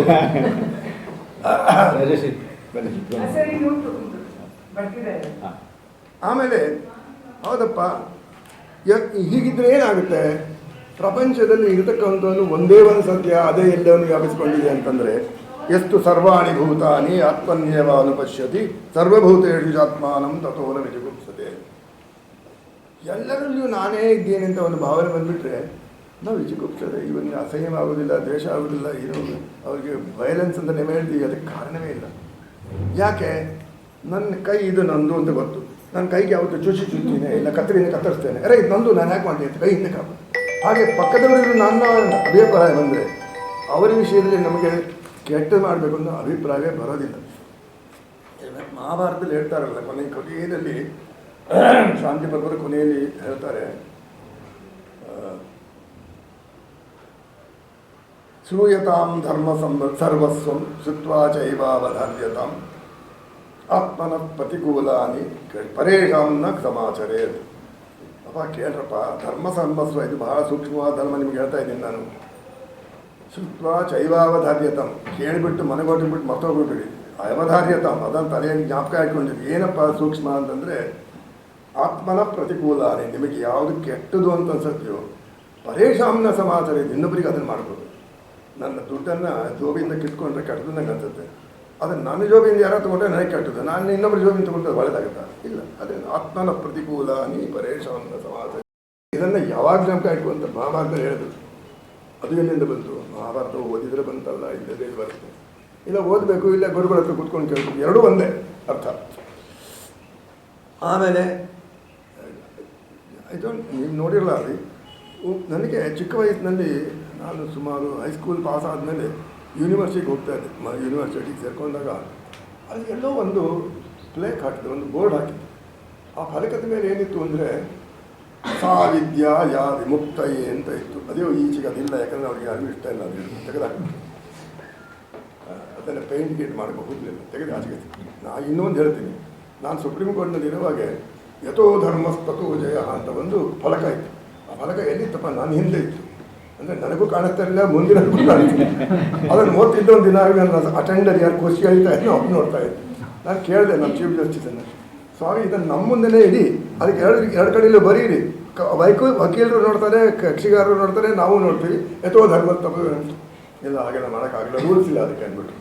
ಹಾಗೆ ರೂಲ್ಸ್ ಹಾಗೆ ಇರುತ್ತೆ. ಯಥೋ ಧರ್ಮ ಚತೋ ಜಯ ಅಲ್ಲೇ ಹಿಂದ್ಗಡೆ ನಿಂತ್ಕೊಂಡಿತ್ತು. ಈಗ ಅದು ಇಲ್ಲ ಅಂತಲೂ ಕಾಣಿಸ್ತಾ ಇದೆ. ಯಾವುದೋ ಒಂದು ಕಾಲಕ್ಕೆ ಇತ್ತು. ನಾನು ಯಾಕೆ ಹೇಳಕ್ಕೆ ಬಂದೆ ಅಂದರೆ, ಉಪನಿಷತ್ತಿನ ವಾಕ್ಯ ಅದು ಏನು ಫಲಕದ ಮೇಲೆ ಬರೆದಿತ್ತಲ್ಲ ಯೂನಿವರ್ಸಿಟಿಲಿ, ಈಗೇನು ಅಂತಿದೆ ಸಾ ವಿದ್ಯಾಯ ವಿಮುಕ್ತಯೇ ಅಂತ. ನಾನೇನು ಕೊಳ್ಳೆ ಯಾವ ಇದೇನು ಬರೀ ಸನ್ಯಾಸಿಗಳಿಗಪ್ಪ ವಿಮುಕ್ತಿ ತಗೊಳಕ್ಕೆ ಹೋಗಿ ಅಂತ. ಕೊನೆಗೆ ಈಗ ನನಗೆ ಅನಿಸುತ್ತೆ, ಅದನ್ನು ಸಾಮಾಜಿಕ ದೃಷ್ಟಿಯಿಂದ ನೋಡಿ. ವಿಮುಕ್ತಿ ಅಂದರೆ ಏನು? ವಿಮುಕ್ತಿ ಅಂದರೆ ಪ್ರಾಣ ಬಿಟ್ಟ ಮೇಲೆ ಎಲ್ಲೋ ನಾನು ಸ್ವರ್ಗಕ್ಕೆ ಹೋಗ್ತೀನಿ ಅದಂತ ಅರ್ಥ ತಗೊಳ್ಳ. ವಿಮುಕ್ತಿ ಅಂತಂದರೆ ಫ್ರೀಡಮ್. ಫ್ರೀಡಮ್ ಅಂತಂದರೆ ಯಾವುದರಿಂದ ಫ್ರೀಡಮ್? ಯಾವುದರಿಂದ ನಿಮಗೆ ವಿಮುಕ್ತಿ? ಕೆಟ್ಟ ಬುದ್ಧಿಯಿಂದ, ಅಸಹನಶೀಲತೆಯಿಂದ, ದ್ವೇಷದಿಂದ, ವೈಮನಸ್ಯದಿಂದ, ಇನ್ನೊಬ್ಬರಿಗೆ ಕಡಿಕೆ ಮಾಡಬೇಕು ಎಂಬತಕ್ಕ ಒಂದು ದುಷ್ಟ ಪ್ರವೃತ್ತಿಯಿಂದ, ಇದು ಎಲ್ಲರಿಂದಲೂ ವಿಮುಕ್ತಿ ನಿಮಗೆ ಸಿಗಬೇಕು. ಅದು ಯಾಕೆ ಸಿಗುತ್ತೆ? ಸಾ ವಿದ್ಯಾಯ ವಿಮುಕ್ತೆ. ಎಲ್ಲಿ ವಿದ್ಯೆ ಇದೆಯೋ ಅದು ಇದೆಲ್ಲನೂ ದೂರ. ಆ ವಿದ್ಯೆ ಬರೋದು ಹಾಗೆ, ಅದನ್ನು ಇವರು ವಾಚನ ಅಂತಾರೆ, ಶ್ರುತಿ ಅಂತಾರೆ, ಗುರುಮುಖೇನ ಅಂತ ಹೇಳ್ತಾರೆ. ಯಾವುದಾರು ಹೇಳಿ ಅದು ಅಲ್ಟಿಮೇಟ್ಗೆ ಜ್ಞಾನ ಸಂಪಾದನೆಗೆ ಒಂದು ಕಾರಣ ಆಗಬೇಕು. ಇನ್ನು ವೇದಾಂತ. ವೇದಾಂತ ಏನಪ್ಪ ಅಂತಂದರೆ ಬರೀ 84 ವರ್ಷ ಆದಮೇಲೆ ಮಾಡ್ತಕ್ಕಂಥ ವೇದಾಂತ ಚಿಕ್ಕ ವಯಸ್ಸಿಂದಲೇ ಮಾಡಬೇಕು. ಯಾಕೆ? ಯಸ್ಮಿನ್ ಸರ್ವಾಣಿ ಭೂತಾನಿ ಆತ್ಮನ್ಯೇವಾಭೂತ್ ವಿಜಾನತಃ ತತ್ರ ಕೋಮೋಹಕ್ಕ ಶೋಕಃ ಏಕತ್ವಮನುಪಶ್ಯತಃ. ಯಾವನಿಗೆ ಎಲ್ಲ ನಮಗೆ ಒಂದೇ ಅಂತ ಅನ್ಸತ್ತೋ, ಎಲ್ಲ ಭಗವಂತನು ಇಲ್ಲೂ ಇದ್ದಾನೆ, ಅಲ್ಲೂ ಇದ್ದಾನೆ, ಅಲ್ಲೂ ಇದ್ದಾನೆ, ಇಲ್ಲಿದ್ದಾನೆ. ಕೋಮೋಹಕ್ಕ ಶೋಕಃ, ಮೋಹನೂ ಇಲ್ಲ, ಶೋಕನೂ ಇಲ್ಲ. ಯಾಕಂದ್ರೆ ನಾನು ಭಗವಂತ, ಅವನು ಭಗವಂತ. ಅದೇ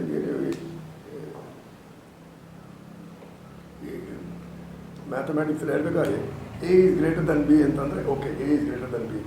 B is greater than A ಅಂತಂದರೆ ಅರೆ ದಟ್ ಇಸ್ ನೆವರ್ ಪಾಸಿಬಲ್ ಅಂದರೆ ಬೋತ್ ಆಫ್ ದಮ್ ಅದಕ್ಕೆ. ಅದನ್ನು ವೇದಾಂತ ನಮಗೆ ಹೇಳ್ಕೊಡ್ತೀನಿ. ಇನ್ನು ನಾನು ಪೂರ್ತಿ ಹೇಳ್ತಾ ಕೂತ್ಕೊಂಡ್ರೆ 2 ದಿನ ಬೇಕಾಗುತ್ತೆ.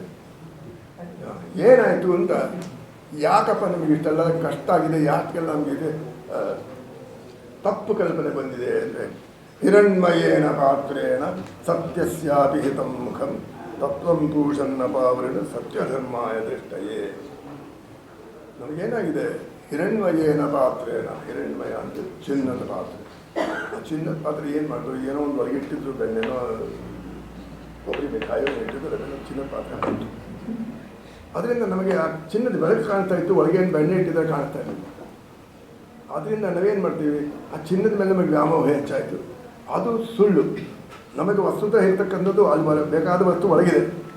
ಹಾಗೆಯೇ ಸತ್ಯಸ್ಯಾಪಿ ಹಿತಂ ಮುಖಂ, ಸತ್ಯ ಏನಿದೆ ಅದಕ್ಕೆ ಮುಖ, ಅದಕ್ಕೆ ಸಹಚರ್ಯ, ಅದನ್ನು ಯಾವಾಗಲೂ ಸುಳ್ಳಿಂದ ಮುಖ ಕಲ್ತ್ಬಿಟ್ಟಿರ್ತಾರೆ. ಆ ಸುಳ್ಳನ್ನೇ ನಾವು ನೋಡ್ಕೊಂಡು ಇದೇ ಸತ್ಯ ಅನ್ಕೊತೀವಿ. ಅದೇ ಮೋಹಕ್ಕೆ ಕಾರಣ ಅಂತೀವಿ. ಅದರಿಂದ ಭಗವಂತನ ಕೇಳ್ಕೊತಾನೆ, ತತ್ವಂ ಪೂಷನ್ ಅಪಾವೃಣು, ಹೇ ಪೂಷನ್ ಅದನ್ನು ಕಿತ್ತಾಕಪ್ಪ, ತೆಗೆದಾಕಪ್ಪ. ಯಾತಕ್ಕೆ ಅಂದರೆ ಸತ್ಯಧರ್ಮಾಯ ದೃಷ್ಟಯೇ, ನನ್ನ ದೃಷ್ಟಿ ಸತ್ಯ ಮತ್ತು ಧರ್ಮದ ಕಡೆ ಹೋಗಬೇಕು. ಅದು ಹೋಗ್ಬೇಕಾದ್ರೆ ಒಳಗಿದೆ ನಾವು ನೋಡಬೇಕು, ಸುಮ್ಮನೆ ಹೊರಗಿಂದ ನೋಡ್ತಾ ಬರೋದಿಲ್ಲ. ಇನ್ನು ಈ ವಾಚನ ಅಥವಾ ಸ್ವಾಮಿ ಎಷ್ಟು ಟೈಮ್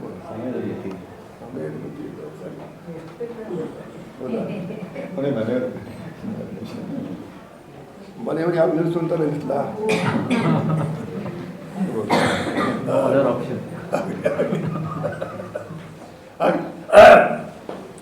ಇನ್ನು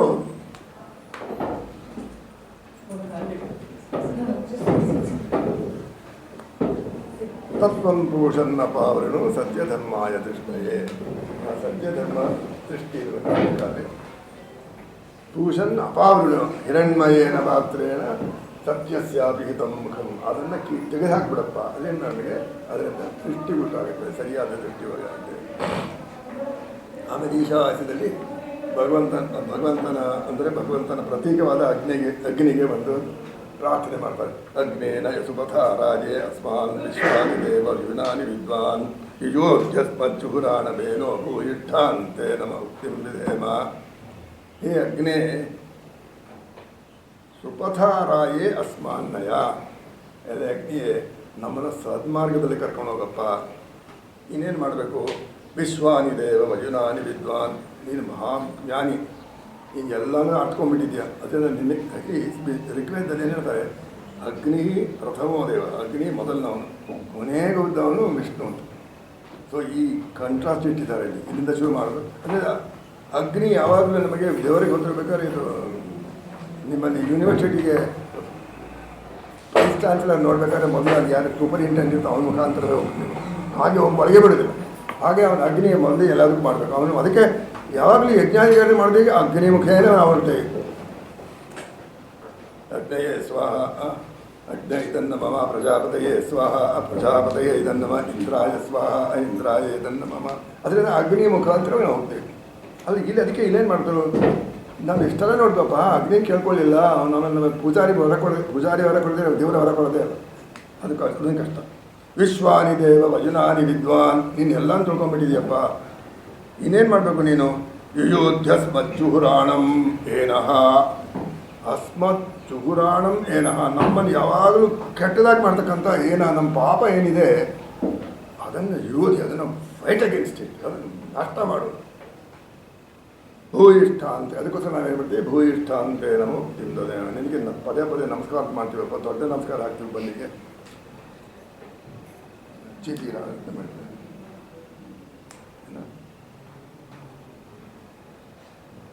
ಬ್ರಹ್ಮ ನಿಂಗೆ ಜೋಡಿಸ್ತೀನಿ. ಜೋಡಿಸ್ತೀನಿ, ಎಂಡ ಮುಟ್ಟಿದ ಕೈನ, ಎಂಡ ಮುಟ್ಟಿದ್ರು ಪರವಾಗಿಲ್ಲ, ಬ್ರಹ್ಮನಿಗೆ ಜೋಡಿಸಿ ಬಂದ ಕೈ ಹಾಗೆ. ಆದರೆ ಕೊನೆಗೆ ಇಷ್ಟೆಲ್ಲ ಹೇಳಿ ಕೊನೆಗೆ ಪೂರ್ಣಮತಃ ಪೂರ್ಣಮಿದಂ ಪೂರ್ಣಾತ್ ಪೂರ್ಣಮುದಚ್ಯತೆ ಪೂರ್ಣಸ್ಯ ಪೂರ್ಣಮಾದಾಯ ಪೂರ್ಣಮೇವಾವಶಿಷ್ಯತೆ. ಒಂದು ಕಾಂಪ್ಲಿಕೇಟೆಡ್ ಮ್ಯಾಥಮ್ಯಾಟಿಕಲ್ ಪ್ರಿನ್ಸಿಪಲ್ ಹೇಳ್ಬಿಟ್ಟು ಏನಪ್ಪ ಇದು ಪೂರ್ಣಂ ಅದಃ, ಅದು ಅಲ್ಲಿ ಅದ ಅಂದರೆ ಅಲ್ಲಿ ಇರ್ತಕ್ಕಂಥ ಪೂರ್ಣಂ, ಅದು ಪೂರ್ಣ. ಪೂರ್ಣ ಅಂದರೆ ಅದಕ್ಕೆ ಯಾವ ವಿಧವಾದ ವ್ಯವಕಲನವೂ ಇಲ್ಲ, ಯಾವ ವಿಧವಾದ ವಿಚ್ಛಿತ್ತಿಯೂ ಇಲ್ಲ. ಪೂರ್ಣಮಿದಂ, ಇದಂ ಅಂದರೆ ಇಲ್ಲಿರ್ತಕ್ಕಂಥದ್ದು ನಮ್ಮ ಜಗತ್ತು, ಅದು ಪೂರ್ಣ. ಪೂರ್ಣ ಅಂದರೆ ನಾವು ಜಗತ್ತು ಯಾಕೆ ಪೂರ್ಣ ಅಂತೀವಿ, ಅದರಿಂದ ಪೂರ್ಣವಾಗಿದೆ. ಹಾಗೆ ಮೊದಲು ಹೇಳ್ಬಿಟ್ಟು ಈಶಾವಾಸ್ಯ ಅಂತ ಮೊದಲು ಶುರು ಮಾಡಿ ಕೊನೆಗೆ ಪೂರ್ಣಮಿದಂ. ಪೂರ್ಣ ಪೂರ್ಣ ಮುದಚ್ಯತೆ, ಇದು ಪೂರ್ಣದಿಂದ ಪೂರ್ಣವು ಹೊರಗೆ ಬರುತ್ತದೆ. ಸೊ ಇನ್ಫಿನಿಟಿಯಿಂದ ಇನ್ಫಿನಿಟಿ ಬರುತ್ತೆ. ಇನ್ಫಿನಿಟಿಯಿಂದ ಏನೋ ಇನ್ಫಿನಿಟಿ ಡಿಟೆಕ್ಟ್ ಮಾಡಿದ್ರೆ ಏನಾಗುತ್ತೆ, ಝೀರೋ ಆಗಲ್ಲ, ಇನ್ಫಿನಿಟಿನೇ ಉಳಿಯುತ್ತೆ. ಅದಕ್ಕೆ ಅವ್ರು ಹೇಳಿದ್ರೆ ಪೂರ್ಣಾತ್ ಪೂರ್ಣ ಮುದಚ್ಯತೆ. ಅದರಿಂದ ಈ ಪೂರ್ಣ ಅಂತ ನಾವೇನು ಹೇಳ್ತೀವಿ ಅದು ಅಲ್ಲಿಂದನೇ ಬಂದಿದ್ದು, ಅದರಿಂದ ಇದಕ್ಕೂ ಅದಕ್ಕೂ ಏನು ವ್ಯತ್ಯಾಸ ಇಲ್ಲ. ಪೂರ್ಣಸ್ಯ ಪೂರ್ಣವಾದಾಯ, ಆ ಪೂರ್ಣದಲ್ಲಿರತಕ್ಕಂಥ ಈ ಪೂರ್ಣವನ್ನು ತೆಗೆದುಬಿಟ್ಟಿದ್ರಿಂದ ಕೂಡ ಪೂರ್ಣಮೇವ ಅವಶಿಷ್ಯತೆ. Infinity minus infinity will always remain infinity. ಇಲ್ಲ ನಾವು ಝೀರೋ ಅಂತ ಬರೆದ್ರೆ ಝೀರೋ ಕೊಡ್ತಾರೆ ನಮ್ಗೆ. ಅದರಿಂದ ಇದು ಎಲ್ಲಿಂದ ಬಂತು, ಇಷ್ಟೆಲ್ಲ ಹೇಳೋ ಕಾರಣ ಏನು ಅಂದರೆ ವಾಚನದಿಂದ ನಮಗೆ ವಾಚನದ ಮಹತ್ವ ಮತ್ತು ಸಂಸ್ಕೃತಿ ಇದೆ. ವಾಚನದಿಂದ ಏನು ನಮಗೇನು ಗೊತ್ತಾಗಲಿಲ್ಲ. Books R the best friends of man ಅಂದರೆ, ಮ್ಯಾನ್ ಅಂದರೆ ವುಮನ್ ಅಂತ ಇಟ್ಕೊಳ್ಳಿ, ಎಲ್ಲ ಜೆಂಡರ್ ಡಿಸ್ಕ್ರಿಮಿನೇಷನ್ ಅಲ್ಲ. ಮ್ಯಾನ್ ಯಾಕೆ ನಮಗೆ ಯಾವ ಅನೇಕ ವಿಷಯಗಳು ನಮಗೆ ಗೊತ್ತಿಲ್ಲ, ಅದನ್ನು ನಾವು ನೋಡಲಿಕ್ಕೆ ಹೋಗ್ತೇವೆ. ಆದರೆ ನಮ್ಮಲ್ಲಿ ಒಂದು ಪರಿಪಾಠ ಇದೆ. ನಾನು ಅಮೇರಿಕಾದಲ್ಲೂ ನೋಡಿದ್ದೀನಿ, ಯೂನಿವರ್ಸಿಟಿಲಿ ಹೇಗೆ ಬರ್ತಾರೆ ಅಂತ ಹುಡುಗರು ಡೆಸ್ಕಿನ ಮೇಲೆ ಕಾಲು ಹಾಕ್ಕೊಂಡು ಕೂತಿರ್ತಾರೆ. ಸಿಗರೇಟ್ ಬೆಳಗ್ಗೆ ಇನ್ನೂ ಬಿಟ್ಟಿರಲಿಲ್ಲ, ನಾನು ನೋಡಿರಲಿಲ್ಲ. ಕಾಲು ಹಾಕಿ ಕೂತಿರ್ತಾರೆ. ಗುರು ಎಲ್ಲ ನನಗೆ ಟೀಚರ್ ಅಂತ, ಗುರುವಿಂದ ತುಂಬ ಮಾನ ಜಾಸ್ತಿ ಆಗಿ ಅವ್ರು ಬರ್ತಾರೆ, ಪಾಪ ಹೇಳ್ತಾರೆ, ಅವ್ರು ಕೇಳ್ಕೊತಾರೆ, ನಾನು ಕೇಳಲ್ಲ ಅಂತಲ್ಲ, ಆದರೆ ಒಂದು ಶಿಸ್ತತೆ ಇಲ್ಲ ಅಲ್ಲಿ. ನಮ್ಮಲ್ಲಿ ಹಾಗೆ ಭಗವದ್ಗೀತೆಯಲ್ಲಿ ಹೇಳ್ತಾನಮ್ಮ ಕೃಷ್ಣ ಪರಮಾತ್ಮ ಹೇಳಿದೆ, ಯಾಕೆ ಕಲಿಬೇಕಪ್ಪ, ಕಲಿಯೋಕ್ಕೆ ಒಂದು ಮೆಥಡ್ ಇದೆಯಪ್ಪ. ಏನು ಮೆಥಡು?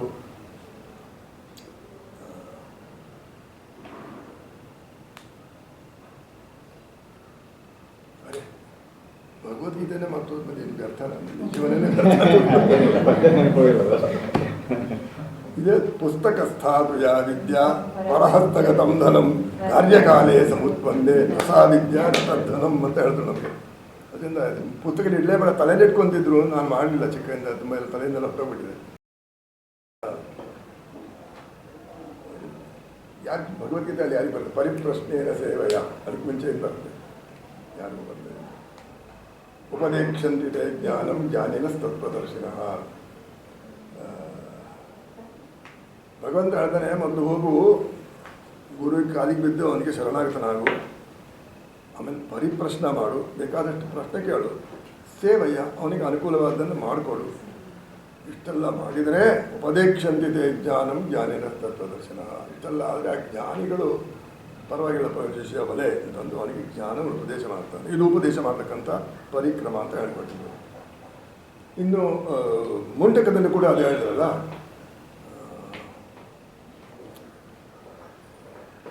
ಮುಂಡಕದಲ್ಲಿ ಕ್ಷರ ಅಕ್ಷರ ಎರಡು ವಿಧ ಅಂತ ಹೇಳಿದ್ರು. ಕ್ಷರ ಅಂದರೆ ಸರ್ವ ಜಗತ್ತೇನಿದೆ ಕ್ಷರ, ಕ್ಷರ ಅಂದರೆ ನಾಶವಾಗತಕ್ಕಂಥದ್ದು. ಅಕ್ಷರ ಅಂದರೆ ಎಂದಿಗೂ ನಾಶವಾಗತಕ್ಕಂಥ ಏನು ಸತ್ಯ ಅಂತ ಏನು ಹೇಳಿದ್ರು ಅದೇ ಅಕ್ಷರ. ಅದನ್ನು ಹೇಗೆ ಅಕ್ಷರ ಕಲಿಯಬೇಕು? ತದ್ವಿಜ್ಞಾನಾಯ ಸ ಗುರುಮೇವಾಧಿಗಚ್ಚೇತ್ ಸಮಿತ್ಪಾಣಿ ಶ್ರೋತ್ರಿಯಂ ಬ್ರಹ್ಮನಿಷ್ಠಂ. ಕಲಿಬೇಕನ್ನಪ್ಪ ನಿನಗೆ. ಗುರುಮೇವ ಅಧಿಗಚ್ಚೇತ್, ಏವ ಶಬ್ದ ಅದು ಬೇರೆ ಯಾವುದೂ ಇಲ್ಲ, ಎಕ್ಸ್ಕ್ಲೂಸಿವ್ ಅನ್ನೋ ಅರ್ಥದಲ್ಲಿ ಏವ. ಗುರುಮೇವ ಅಧಿಗಚ್ಚೇತ್, ಗುರು ಹತ್ರನೇ ಹೋಗಬೇಕು. ಏನು ಮಾಡಬೇಕು? ಸಮಿತ್ಪಾಣಿ. ಹಿಂದಿನ ಕಾಲಕ್ಕೆ ಯಾರು ಕ್ಯಾಪಿಟಲ್ ಪೇಮೆಂಟ್ ಮಾಡ್ತಾರೆ, ನೀವು ಏನು ಹೇಳ್ತೀನಿ ಅದಕ್ಕೆ ಕ್ಯಾಪಿಟಲ್ ಅಂತಾರಲ್ಲ, ಏನು ಹೇಳ್ತೀನಿ? ಕ್ಯಾಪಿಟೇಷನ್. ಕ್ಯಾಪಿಟಲ್ ಅಲ್ಲ, ಕ್ಯಾಪಿಟೇಷನ್ ಕೊಡೋಕೆ ಗೊತ್ತಿಲ್ಲ. ಸಮಿತ್ ಪಾಣಿ ಬಾ. ಗುರುಗೇನು ಒಂದು ಬೇಕು, ಅಗ್ನಿಹೋತ್ರ ಮಾಡ್ಕೊಂಡು ಸಮಿತಿ ಬೇಕು, ಒಂದು 10 ಸಮಿತಿ ಕೈ ಹಿಡ್ಕೊಂಡು ಹೋಗು. ಸಮಿತ್ಪಾಣಿ ಬಟ್ ಯಾರಿನ ಹತ್ರ ಹೋಗಬೇಕು? ಶ್ರೋತ್ರಿಯಂ ಬ್ರಹ್ಮನಿಷ್ಠಂ. ಅವನು ಶ್ರೋತ್ರಿಯನಾಗಿರಬೇಕು, ಅಂದರೆ ವೇದಾಧ್ಯಯನ ಸಂಪನ್ನನಾಗಿರಬೇಕು. ಬ್ರಹ್ಮನಿಷ್ಠಂ, ಅವನಿಗೆ ಯಾವಾಗಲೂ ಬ್ರಹ್ಮ ಅನಿತಿ ಅಂತಲ್ಲ, ಇವನ ಒಳಗೆ ಅವನಿಗೆ ಉಸಿರಿನಲ್ಲೇ ಬ್ರಹ್ಮ ಇರಬೇಕು. ಅವನಿಗೆ ಬ್ರಹ್ಮದಲ್ಲಿ ಸಂಪೂರ್ಣವಾಗಿ ಮುಳುಗಿದ್ರೆ ಅವನಿಗೆ ಹೇಳ್ಕೊಳ್ತಾನಪ್ಪ ಅಕ್ಷರ ವಿದ್ಯೆ ಏನದು, ಅದು ಮುಂಡಕದಲ್ಲಿ. ಅದರಿಂದ ಈ ರೀತಿಯ ಒಂದು ಪರಿಪಾಠ ನಮ್ಮಲ್ಲಿತ್ತು. ಅದನ್ನು ಅನುಸರಿಸ್ಕೊಂಡು ಮಾಡತಕ್ಕದ್ದು ನಮ್ಮ ಸಂಸ್ಕೃತಿ. ವಾಸನ ಸಂಸ್ಕೃತಿ ಅಂದರೆ ಬರೀ ಪುಸ್ತಕ ನೋಡಿ ಕಲಿತಾರಲ್ಲ, ಬರೀ ಮ್ಯಾಗಝಿನ್ ಹೋದರೂ ಆಗ್ತಿರಲಿಲ್ಲ. ಈಗಂತೂ ಬರೀ ಇಂಟರ್ನೆಟ್ನಿಂದ ನಾವು ಇಂಟರ್ನೆಟ್ಗಿಂತ ವಾಟ್ಸಪ್ನಿಂದ ನಾವು ಜಾಸ್ತಿ ಕಲಿತೀವಿ. ಆ ವಾಟ್ಸಪ್ ನೋಡೋ ಪದ್ಧತಿ ಇರಲಿಲ್ಲ. ಇದ್ದಿದ್ದು ಗುರು ಶಿಷ್ಯ ಪರಂಪರೆಯ ಬರಬೇಕಾಯ್ತದೆ. ಆದ್ದರಿಂದ ಅಂಥ ಒಂದು ಪದ್ಧತಿಯನ್ನು ನಾವು ಅನುಸರಿಸ್ಕೊಂಡು ಬಂದಿದ್ದು. ಇಂಥ ಶ್ರೇಷ್ಠ ಗುರುಗಳು ನಿಮಗೆ ಸಿಕ್ಕಿದ್ದಾರೆ, ಅವರಿಂದ ನೀವು ವಿದ್ಯಾದಾನ ಮಾಡ್ತಾರೆ. ನಿಮಗೆ ಅವರಿಂದ ಕಲಿತಕ್ಕದ್ದು ನಿಮ್ಮ ಕರ್ತವ್ಯ, ಕಲಿತಲು ಇದ್ದೀರಿ. ಅದರಿಂದ ನಿಮಗೂ ಒಳ್ಳೆಯದು, ಇನ್ನು ಮುಂದೆ ಬರತಕ್ಕಂಥ ಸಂತತಿಗಳು ಒಳ್ಳೆಯದು, ದೇಶಕ್ಕೂ ಒಳ್ಳೆಯದು. ಸರ್ವೇ ಜನ ಸುಖಿನೋ ಭವಂತು. ಕಾಲೇ ವರ್ಷದ ಪರ್ಜನ್ಯ ಪೃಥಿವೀ ಸತ್ಯಧಾರಿಣಿ ಯಶೋಯಂ ಶೋಭರಹಿತ ಗುರವಸ್ಸಂತು ನಿರ್ಭಯ. ಯಾಕಂದರೆ ಗುರುಗಳಿಗೆ ಹೊಡೆಯುವ ವಿಷಯ ಪರೀಕ್ಷೆ ಮಾರ್ಕ್ಗಳಿಂದ ಗುರುಗಳಿಗೆ ಹೊಡಿತಾರೆ, ಡಾಕ್ಟ್ರಿಗೆ ಹೊಡಿತಾರೆ. ಅದರಿಂದ ಗುರವಸ್ಸಂತು ನಿರ್ಭಯ ಅಂದರೆ ನಾವು ಬ್ರಾಹ್ಮಣ ಅಂತ ಹೇಳಿಲ್ಲ. ಅದರಿಂದ ಈ ರೀತಿಯಾಗಿ ಆಗುತ್ತೆ. ವಾಚನದ ಒಂದು ಸಂಸ್ಕೃತಿಯ ಮಹತ್ವ ಏನು ಅಂತ ನಮಗೆ ಆಜ್ಞೆ ಮಾಡಿದ್ದರಿಂದ ಒಂದಿತ್ತು ಹೇಳಿದ್ದೀನಿ ನಾನು. ಅದರಲ್ಲಿ ವಿಷಯ ಅನೇಕ ಇದೆ. ಕಾಲಮಿತಿ, ನನ್ನ ಜ್ಞಾನಮಿತಿ ಎರಡು ನೋಡಿಕೊಂಡು ಹೇಳಿದ್ದೇನೆ. ಕ್ಷಮಿಸಬೇಕು, ಅದರಲ್ಲಿ ಏನಾದರೂ ಹೆಚ್ಚು ಕಡಿಮೆ ಆಗಿದ್ದರೆ. ಇನ್ನು ಬೇರೆ ಏನು ಹೇಳೋದು ನನಗೆ ಅನ್ನಿಸ್ತಾ ಇಲ್ಲ. ಕೊನೆಯಲ್ಲಿ ಅಷ್ಟೇ, ತಂದೆ ಮಕ್ಕಳಿಗೆ ಬಾಲ್ಯದವಳು ಅಕ್ಕರ ವಿಚ್ಚರೆ ಕಲಿತದ್ದರೆ ಕೊಂದಂ ದಕ್ಕದ ನಮಿರಳು ಕಡುಗುಂ ಚಿಕ್ಕಂದಿನ ವಿದ್ಯೆ ಪಡೆದು ಚೂಡ. ಅದನ್ನು ಮಾತ್ರ ಪದೇ ಪದೇ ಜ್ಞಾಪಕ ಇಟ್ಕೊಂಡು ಕಡೆಗೆ ಶ್ರೂಯತಾಂ ಧರ್ಮ ಸರ್ವಸ್ವಂ ಶ್ರುತ್ವಾ ಜೈವಾವಧಾರ್ಯತಾಂ ಆತ್ಮನ ಪ್ರತಿಕೂಲಾನಿ ಪರೇಶಾನ್ನ ಸಮಾಚರೇ. ಅದನ್ನು ಜ್ಞಾಪಕ ಇಟ್ಕೊಂಡು ಇದರಿಂದ ನಮಗೆ ಬರತಕ್ಕಂಥದ್ದು ವಾದನದಿಂದ ಇರತಕ್ಕಂಥ ಸಂಸ್ಕೃತಿ, ಆ ಸಂಸ್ಕೃತಿಗೆ ಇರತಕ್ಕಂಥ ಮಹತ್ವ, ಇದೆರಡು ನಡೆಸ್ಕೊಳ್ತಾರೆ. ನಮೋ ನಮಃ.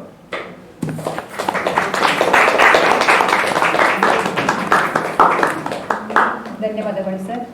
ನಾವು ಈ ಹಿಂದೆಯೂ ಮೈಸೂರು ಅಸೋಸಿಯೇಷನಲ್ಲಿ ಬಹಳ ಉತ್ತಮವಾದಂಥ ಉಪನ್ಯಾಸವನ್ನು ಕೇಳಿದವರು.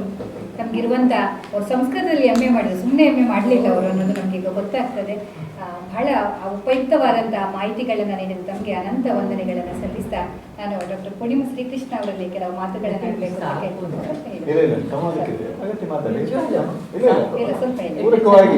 ಚರ್ಚೆಗೆ ಅವಕಾಶ ಇದೆ, ಸಂವಾದಕ್ಕೆ ಅವಕಾಶ ಇದೆ. ನೀವು ಶಿಖರ ಭಾಷಣ ಮಾಡಿದ್ರೆ ಈಗ ಯಾವ ವ್ಯಾಪಕವಾದ ಓದುವ ದಿನಕ್ಕೆ ಬಹಳ ಅಭಿಮಾನ ಪಡಬೇಕು. ಟಾಟಾ ಫೆಸ್ಟಿವಲ್, ಟಾಟಾ ಫೆಲೋಶಿಪ್ ಪಡೆದಂತಹ ಬಹುಶಃ ಮುಂಬಯಿಯ ಕನ್ನಡಿಗರಲ್ಲಿ ಏಕೈಕರು ಅಂತ ಅನ್ಕೊಂಡಿದ್ದೇನೆ. ಇತಿಹಾಸ, ಸಂಸ್ಕೃತಿ, ಪರಂಪರೆ.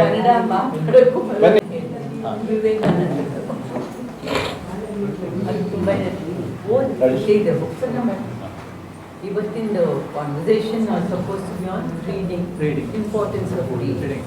ಮಧ್ಯದಲ್ಲಿ ಸ್ವಲ್ಪ ಇಂಗ್ಲೀಷ್ ಹೇಳ್ತೀನಿ, ನಂಗೆ ಅಷ್ಟು ಒಳ್ಳೆ ಕನ್ನಡ ಬರೋಲ್ಲ ಹೇಳ್ತೀನಿ, ಬಟ್ ಅದು ನಿಮಗೆ ಗೊತ್ತು, ಒಂದ್ಸತಿ ಕೇಳಿದ್ದೀರಿ. ಸೊ ದಟ್ ರೀಡಿಂಗ್ ಯಾತಕ್ಕೆ ಇಂಪಾರ್ಟೆಂಟ್ ಅದು ನೀವು ಕೇಳಿದ್ದೀರಿ. So I start with a poem of Vivekananda. ಇದನ್ನು ಗಂಟಲು ಇರೋದೆಷ್ಟು The raindrop from the sky, if it is caught in hands, it is pure enough for drinking. If it falls in a gutter, its value drops so much that it can't be used even for washing feet. If it falls on a hot surface, it perishes. If it falls on a lotus leaf, it shines like a pearl. And finally, if it falls on an oyster, it becomes a pearl. So this is the value of reading. If you read good books, you ಚೆನ್ನಾಗಿ ಓದಿ read ಮಾಡಿದ್ರೆ ಆವಾಗ ಅದರಿಂದ knowledge ಬರೋದನ್ನ you can distribute to people. Drops ಅದೇ ವಿದ್ಯೆ ಇರೋದು ಅಷ್ಟೇ, ಅದು ಎಕ್ಸಿಸ್ಟೆನ್ಸ್. ಬಟ್ ಯಾರ ಹತ್ರ ಅದು ಅಸೋಸಿಯೇಟ್ ಮಾಡ್ತೀವೋ, ಇಫ್ ನಾವು ಸುಮ್ಮನೆ ಟಿ ವಿ ಅಥವಾ ಗೇಮ್ಸು ಒಟ್ಟು ವಿಡಿಯೋ ಗೇಮ್ಸ್ ಮಕ್ಕಳಿಗೆ ಆಡೋಕ್ಕೆ ತುಂಬ ಬಿಡ್ತಾರೆ ಇತ್ತೀಚೆಗೆ. ಅವ್ರಿಗೆ ಪುರ್ಸೋದು ಬೇಕು ಅಂತ ಮಕ್ಕಳನ್ನ ಅದಕ್ಕೆ ಬಿಟ್ಬಿಡ್ತಾರೆ. ಸೊ ಅದನ್ನು ಬಿಟ್ಬಿಟ್ಟು ಬರೀ ಪುಸ್ತಕದ ಅಸೋಸಿಯೇಷನ್ ಇದ್ದು ಓದಕ್ಕೆ ಬಂದರೆ ದೇ ಬಿ ಬೆಟರ್ ಇಂಡಿವಿಜುವಲ್ಸ್ ಅಂತ ಒಂದು. And these are the drops, books are those drops which will help you. And reading is to the mind what exercise is to the body ಅಲ್ವಾ? ಚೆನ್ನಾಗಿ ಎಕ್ಸಸೈಸ್ ಮಾಡಿದ್ರೆ 84 ವರ್ಷ ಆದರೂ ಸರಿಯಾಗಿರ್ತೀವಿ. 74 ವರ್ಷ ಆದರೂ ಸರಿಯಾಗಿರ್ತೀವಿ. ಹಾಗೆ ವಿದ್ಯಾಬುದ್ಧಿ ಇದ್ರೂ ಅಷ್ಟು ವರ್ಷ ಆದ್ರೂ ಜನಗಳು ಕೇಳಕ್ಕೆ ಬರ್ತಾರೆ, ಮಾತಾಡಿ ಕೇಳ್ತಾರೆ. ಬಿಕಾಸ್ ಅವ್ರ ರೀಡಿಂಗ್ ಆಗಿದೆ. ಸುಮ್ಮನೆ ಏನು ಓದಿಲ್ಲದೆ ಟಿ ವಿ ನೋಡ್ಕೊಂಡು ಕೂತಿದೆ, ಏನು ಪ್ರಯೋಜನ? So that is the importance of reading. Habit is a very necessity habit. ಮಕ್ಕಳು ಖಂಡಿತ ಕಳಿಸ್ಬೇಕು. ಬೋರ್ ಆಗಲ್ಲ. ಎಲ್ಲರೂ ಯಾರ್ಯಾರೋ ಬೋರ್ ಮಾಡ್ಲಿಕ್ಕೆ ಹೋಗಿ ಒಳಗೆ ಕೂತ್ಕೊಂಡು ನಾವುಗಳು ಓದ್ಬೋದು. ನಾವೆಲ್ಲ ಆ ಥರದವರೆ. ಸ್ವಲ್ಪ ತಲೆ ತಿನ್ನೋರಾದರೆ ಮತ್ತೆ ಹೋಗಿ ಪುಸ್ತಕ ಓದಿ ನಾಲೆಜ್ ಎಷ್ಟು ಬರುತ್ತೆ, ಅದೆಷ್ಟಿರುತ್ತೆ. ದಟ್ ಈಸ್ ಸೊ ಎಲ್ಲೋ ನೀವು ಲೆಕ್ಚರ್ ಕೇಳಿರ್ಬೋದು ಜನಗಳು. ಯು ನೋ, ಯು ಸಿ, ಎರಡೆರಡು ಲೈನ್ಗೂ you know, you see, you know, you see. ಖಂಡಿತ ಓದಿರೋರಲ್ಲ. ಬಿಕಾಸ್ ಓದಿದ್ರೆ ವೊಕ್ಯಾಬ್ಯುಲರಿ ಚೆನ್ನಾಗಿರುತ್ತೆ. ಸೊ ವೊಕ್ಯಾಬ್ಯುಲರಿ ಚೆನ್ನಾಗಿ ಕೊಡ್ತಾ ಇದ್ರೆ ವರ್ಡ್ಸ್ ಹೇಗೆ ಉಪಯೋಗಿಸ್ಬೋದು. ಇವಾಗ ನೀವು ಬರೆಯುವಾಗಲೂ ನೋಡಿ, ನೀವು ಅಫ್ಕೋರ್ಸ್ ಐ ಆಮ್ ಶ್ಯೂರ್ ನೀವು ಅವ್ರಿಗೆ ಕೊಟ್ಟಾಗ ನಿಮ್ಮ ಥೀಸಿಸ್ಸು ಒಂದೇ ವರ್ಡನ್ನು ಒಂದು ಪ್ಯಾರಾಗ್ರಾಫಲ್ಲಿ 2 ಸತಿ ಉಪಯೋಗಿಸಿದ್ರೆ ಅವ್ರು ಹೇಳ್ತಾರೆ ಬೇರೆ ಮಾಡಿ ಅದು ಬರಬೇಡಿ ಅಂತ ಅಲ್ವಾ? ಸೊ ನಿಮ್ಗೆ ಹೇಗೆ ಬರುತ್ತೆ ಇನ್ನೊಂದು ವರ್ಡು? ಅಫ್ಕೋರ್ಸ್ ಇವಾಗ ನೀವು ಟ್ರೆಸರಸ್ ನೋಡ್ಬಿಟ್ಟು ಒಂದೇ ವರ್ಡ್ ಏನೇನು ಮೀನಿಂಗ್ ಇದೆ ಅಂತ ಹುಡುಕ್ಬೋದು. ಬಟ್ ಓದಿದ್ರೆ it comes more easily. So because of the robust vocabulary which is only because of reading. The more you read the better you vocabulary. Second, anxiety. ಇವಾಗೆಲ್ಲ ಮಕ್ಕಳು ಮಾತಾಡ್ತಾರೆ ಮಕ್ಕಳಿಗೆ ಸ್ಟ್ರೆಸ್ ಆಗಿದೆ ಅಂತಾರೆ. ಅದು ಯಾಕಾಗುತ್ತೋ ನನಗೆ ಗೊತ್ತಿಲ್ಲ. ಮಕ್ಕಳಿಗೆ ಸ್ಟ್ರೆಸ್ ಆಟ ಆಡುತ್ತೆ, ಓದುತ್ತೆ, ಊಟ ಮಾಡುತ್ತೆ, ಚೆನ್ನಾಗಿರುತ್ತೆ. ಓದಕ್ಕೆ ಕೊಡಿ ಪುಸ್ತಕಗಳು. ಇಷ್ಟ ಇಲ್ಲದೆ ಇರ್ಬೋದು, ಆದರೂ ಇನ್ಸಿಸ್ಟ್ ಮಾಡಿ. ಮಲ್ಕೊಳ್ಳೋಕೆ ಮುಂಚೆ ದ ಬ್ಲೂ ಸ್ಕ್ರೀನ್ ನಿಮ್ಮದು ಮೊಬೈಲ್ದು ಮೆಡಿಕಲಿನೂ ಇಂಪ್ರೂವ್ ಆಗಿದೆ, ಇಸ್ ಬ್ಯಾಡ್ ಫಾರ್ ಯು ಅಂತ, for the brain and for the eyes. ಅದ್ರ ಬದಲು ಒಂದು ಪುಸ್ತಕ ಓದ್ತಾ ಮಲ್ಕೊಂಡ್ರೆ ನಿದ್ದೆನೂ ಚೆನ್ನಾಗಿ ಬರುತ್ತೆ. ಆ್ಯಂಡ್ ಇಮ್ಯಾಜಿನೇಷನ್ ನೋಡಿ, ಓದ್ತಾ ಇದ್ದರೆ ಒಂದು ಇವಾಗ ರೀಸೆಂಟ್ಲಿ ನಾನು ಮಾಡ್ತಾಯಿದ್ದೀನಿ ಅದರ ವಿಚಾರ. ಮಹಾಭಾರತದ್ದು ವ್ಯಾಸರು ಬರ್ತಿದ್ರೆ ಸರಿ, ಅದೊಂದು ಕಥೆ ಇತ್ತು. ಟಿ ವಿಲೂ ಮಾಡಿದ್ರು ಚೆನ್ನಾಗಿ. ಬಟ್ ಅದನ್ನು ಇಟ್ಕೊಂಡು ನೀವು ಚೆನ್ನಾಗಿ ಓದಬಾರ್ದು. ಇಮ್ಯಾಜಿನೇಷನ್ ವಿತ್ ಒರಿಜಿನಲ್ ರೀಡಿಂಗ್ ಇದ್ದರೆ ಬೇರೆ ವರ್ಷನ್ಸ್ ಈಗ ಎಷ್ಟು ಥರ ಮಹಾಭಾರತಗಳು ಬಂದಿದೆ. ಇವಾಗ ಮೊನ್ನೆ ಪರ್ವ ಮಾಡಿದ್ರು, ನಾಟಕನೂ ಮಾಡಿದ್ರು. ಹಾಗೆ ಅದು it's not like the original Mahabharata. ಕಥೆ ಅದೇ ಇದೆ, ಬಟ್ ಕುಂತಿ ಏನು ಅನ್ಕೋತಾಳೆ, ಅವಳ ಇಮ್ಯಾಜಿನೇಷನ್ ಏನು ನೀವು ಅಂದ್ಕೊಂಡಿದ್ದಿಲ್ಲ. ಬಟ್ ಭೈರಪ್ಪನವ್ರು ಬರೆದ್ರು ಹಾಗೆ. ಆಮೇಲೆ ಇವಾಗ ಹೊಸದಾಗಿ ಒಂದು ಲೀಲೆಟ್ ಡೂಬೆ ಅಂತಿದ್ದಾಳೆ, ಅವಳು ರಾಕ್ ಮ್ಯೂಸಿಕಲ್ ಮಾಡ್ಯಾರೆ ಆಫ್ ಮಹಾಭಾರತ. ಅದೇ ಕತೆ ಎಲ್ಲ ಅದೇ. ಬಟ್ ಕೊನೆಗೆ ಆಲ್ ಆಫ್ ದೆಮ್. ಆ್ಯಂಡ್ ಇನ್ನೊಂದು ಮುಂಚೆ ತುಂಬ ವರ್ಷದ ಮುಂಚೆ ಇದು ಮಾಡಿದರು, ಪೀಟರ್ ಬ್ರೂಕ್ಸ್ ಅಂತ ಒಬ್ಬರಿದ್ರು, ಫ್ರೆಂಚ್ಮನ್. ಅವರು ಮಹಾಭಾರತ 8 ಗಂಟೆಗೆ ಅವರು ಮಾಡಿದರು. ಈಗ ಭೈರಪ್ಪನವ್ರದ್ದು ಇವಾಗ ಮಾಡ್ಯಾರ ಸರಿ. ಯಾರು ಮಾಡ್ಯಾರೆ? ಬೆಲ್ವಾಡಿ. ಅದಕ್ಕೆ ಮುಂಚೆ ಪೀಟರ್ ಬ್ರೂಕ್ಸ್ ಅಂತ ಮಾಡಿದ್ರು. ಅದ್ರಲ್ಲಿ ಚೇಂಜ್ ಏನಾಯಿತು, ಅದೇ ಕತೆಗೆ ಬಟ್ ಕ್ಯಾರೆಕ್ಟರ್ಸ್ ಕರಿಯೋರು ಚೈನೀಸ್ನವರು ಅವನ್ನೆಲ್ಲ ಉಪಯೋಗಿಸ್ ಮಾಡೋದು. ಸೊ ಒಂದು ದೃಷ್ಟಿಕೋನ, because you have read the original, I think it widens your horizon. Advantage of reading, imagination, right. Anxiety ಹೊಟ್ಟೋದು. ಯಾಕಂದರೆ ಎಲ್ಲ ಮುಗಿದ್ಮೇಲೆ ಸದ್ಯಕ್ಕೆ ಯಾರು ಹೋದರೆ ಸಾಕಪ್ಪ ನಾನು ಪುಸ್ತಕ ಮುಗಿಸ್ಬೇಕು ಅದಿರುತ್ತೆ. That is a necessity of reading. So reading advantages ಇದು ನಂದು ಬೇಸಿಕ್. ಉಪನಿಷತ್ಸ್ ಎಲ್ಲ ಯಜಮಾನ್ರಿಗೆ ಬಿಟ್ಟಿದ್ದೀನಿ, ನಾವೆಲ್ಲ ಆರ್ಡಿನರಿ ಪೀಪಲ್ ಇಷ್ಟು ಹೇಳ್ಬೋದು. ವಿಡಿಯೋ ಗೇಮ್ಸಿಂದ ಗ್ರ್ಯಾಟಿಫಿಕೇಷನ್ ಬರೋದು ಇರ್ಬೋದು, ಬಟ್ ಓದೋದ್ರಿಂದ ಅವನ್ನ ಇನ್ಸಿಸ್ಟ್ ಮಾಡಬೇಕು. ಮಾಡಲೇಬೇಕು ಅಂತ ಒಂಚೂರು ಸ್ವಲ್ಪ ಒತ್ತಾಯ ಮಾಡಿದ್ರೆ ಮಕ್ಕಳಿಗೆ ಶುರು ಆಗಿಬಿಟ್ರೆ ಆಮೇಲೆ ನಿಲ್ಲಲ್ಲ. ನಿಲ್ಲಿಸ್ಬೇಕು, ಆಮೇಲೆ ಓದ್ಬೇಡಮ್ಮ ಬೇರೆ ಎಕ್ಸಾಮ್ ಬರ್ತೀವಿ ಓದ್ಕೊಳ್ಬೇಕು ಹಾಗಾದ್ರೆ. ಸೊ ಅಷ್ಟೇ ನಾ ಹೇಳಬಲ್ಲೆ ಓದೋದು ವಿಚಾರ. ಮೈ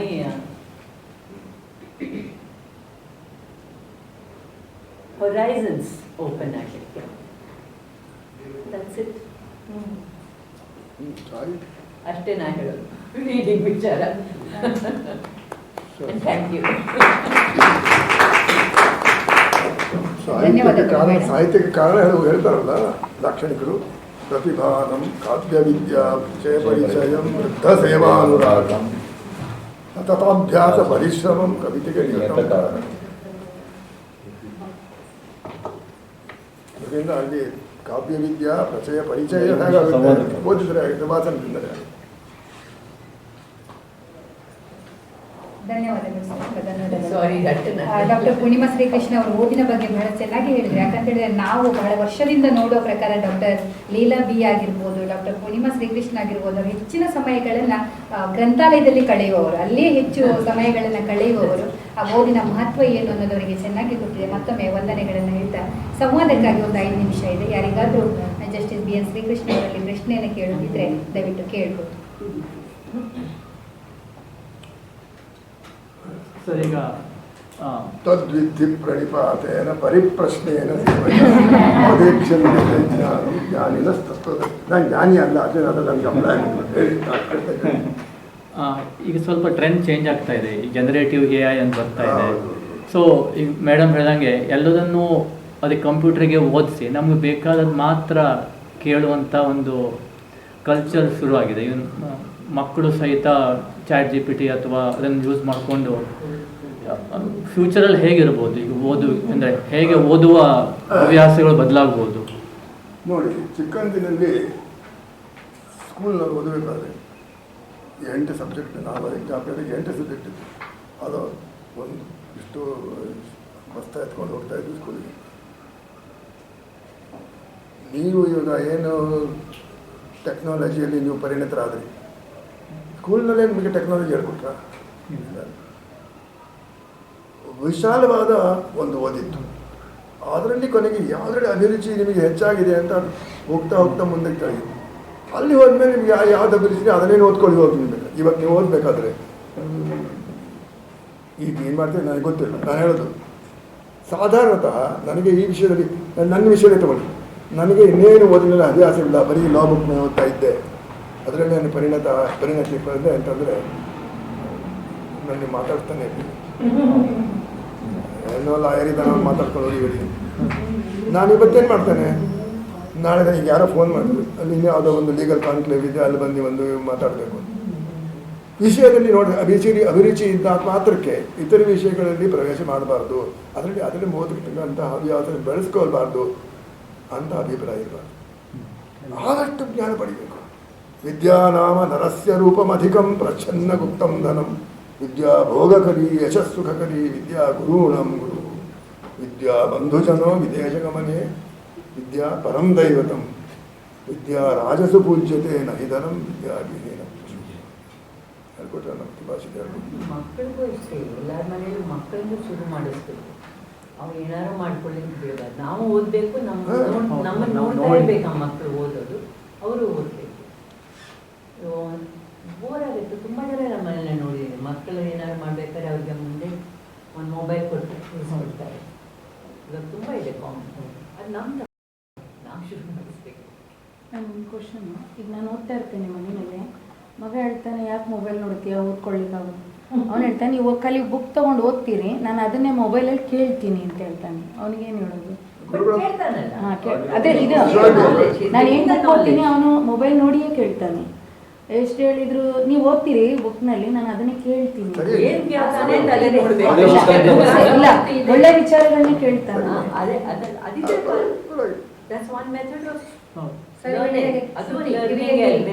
ಸರ್, ಆದರೂ ನಾವು ನಿಮ್ಮ ಕಾಲದಿಂದ ತುಂಬ ಮಿಸ್ ಮಾಡ್ಕೊಳ್ತೀವಿ ಸರ್. ಅಂದರೆ ಗುರುಮುಖೇನ ಸಿಗುತ್ತಲ್ಲ ವಿದ್ಯೆ, ಅದು ವಿವೇಕನೂ ಕೊಡುತ್ತೆ. ನಾವು ಕಂಪ್ಯೂಟರ್ ಕಲಿಯೋದು ಬರೀ ಮಾಹಿತಿ ಇರ್ಬೋದು, ಇನ್ಫಾರ್ಮೇಷನ್ ಇರ್ಬೋದು, ನಿಜವಾದ ಜ್ಞಾನ ಕೊಡಬೇಕಾದ್ರೆ ಒಬ್ಬ ತಿಳಿದಿರೋ ಗುರುನೇ ಬೇಕು. ಅದು ನಾವು ತುಂಬ ಮಿಸ್ ಮಾಡ್ಕೊತೀವಿ ಸರ್. ನೆಕ್ಸ್ಟ್ ಕಮಿಂಗ್ ಜನರೇಷನ್ ಪುಸ್ತಕದಿಂದ ನಾವು ಏನು ಓದ್ತೀವಿ ಅದರ ಪುಸ್ತಕ ಇದೆ. ಇಲ್ಲೊಂದು ಒಂದು ವಿಷಯ ಇದೆ, 100 ಪೇಜಿನ ಪುಸ್ತಕ ಇದೆ, ಓದಿದೆ ನಾನು. ಅಲ್ಲಿರ್ತಕ್ಕಂಥ ನಾನು ತುಂಬ ಮೇಧಾವಿ ಆಗಿದ್ದರೂ ಕೂಡ ಅದರಲ್ಲಿರ್ತಕ್ಕಂಥ ಗ್ರಹಣ ಮಾಡ್ತೀನಿ ನಾನು, ಇರ್ತಕ್ಕಂಥ ಸಾರವನ್ನು. ಇದನ್ನು ಯಾವ ರೀತಿಯಲ್ಲಿ ಉಪಯೋಗಿಸ್ಕೊಳ್ಬೇಕು, ಯಾವ ಸಂದರ್ಭದಲ್ಲಿ ಏನೇನು ಉಪಯೋಗಿಸ್ಕೊಳ್ಬೇಕು, ಈ ಬುದ್ಧಿಯಲ್ಲಿಂದ ಬರುತ್ತೆ.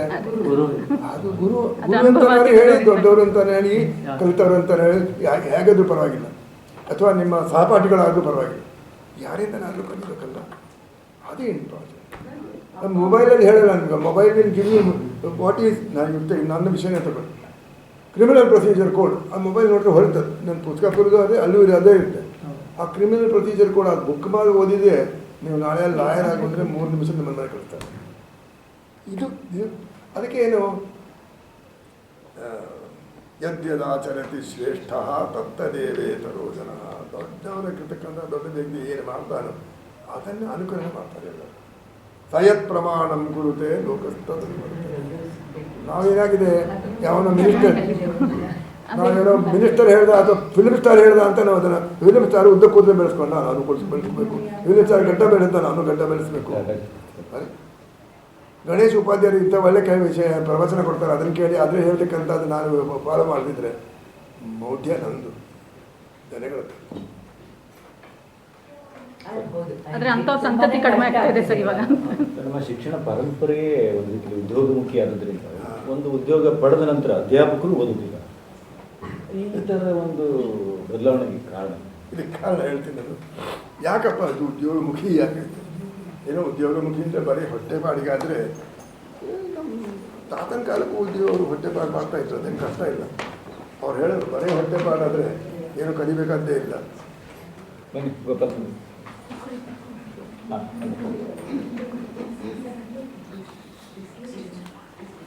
ಹುಟ್ಟಿದ ದೇವರು ಹುಲ್ಲು ಮೇಯಿಸ್ತಾನೆ ಅಂತ ಗಾದೆ ಕನ್ನಡದಲ್ಲಿ.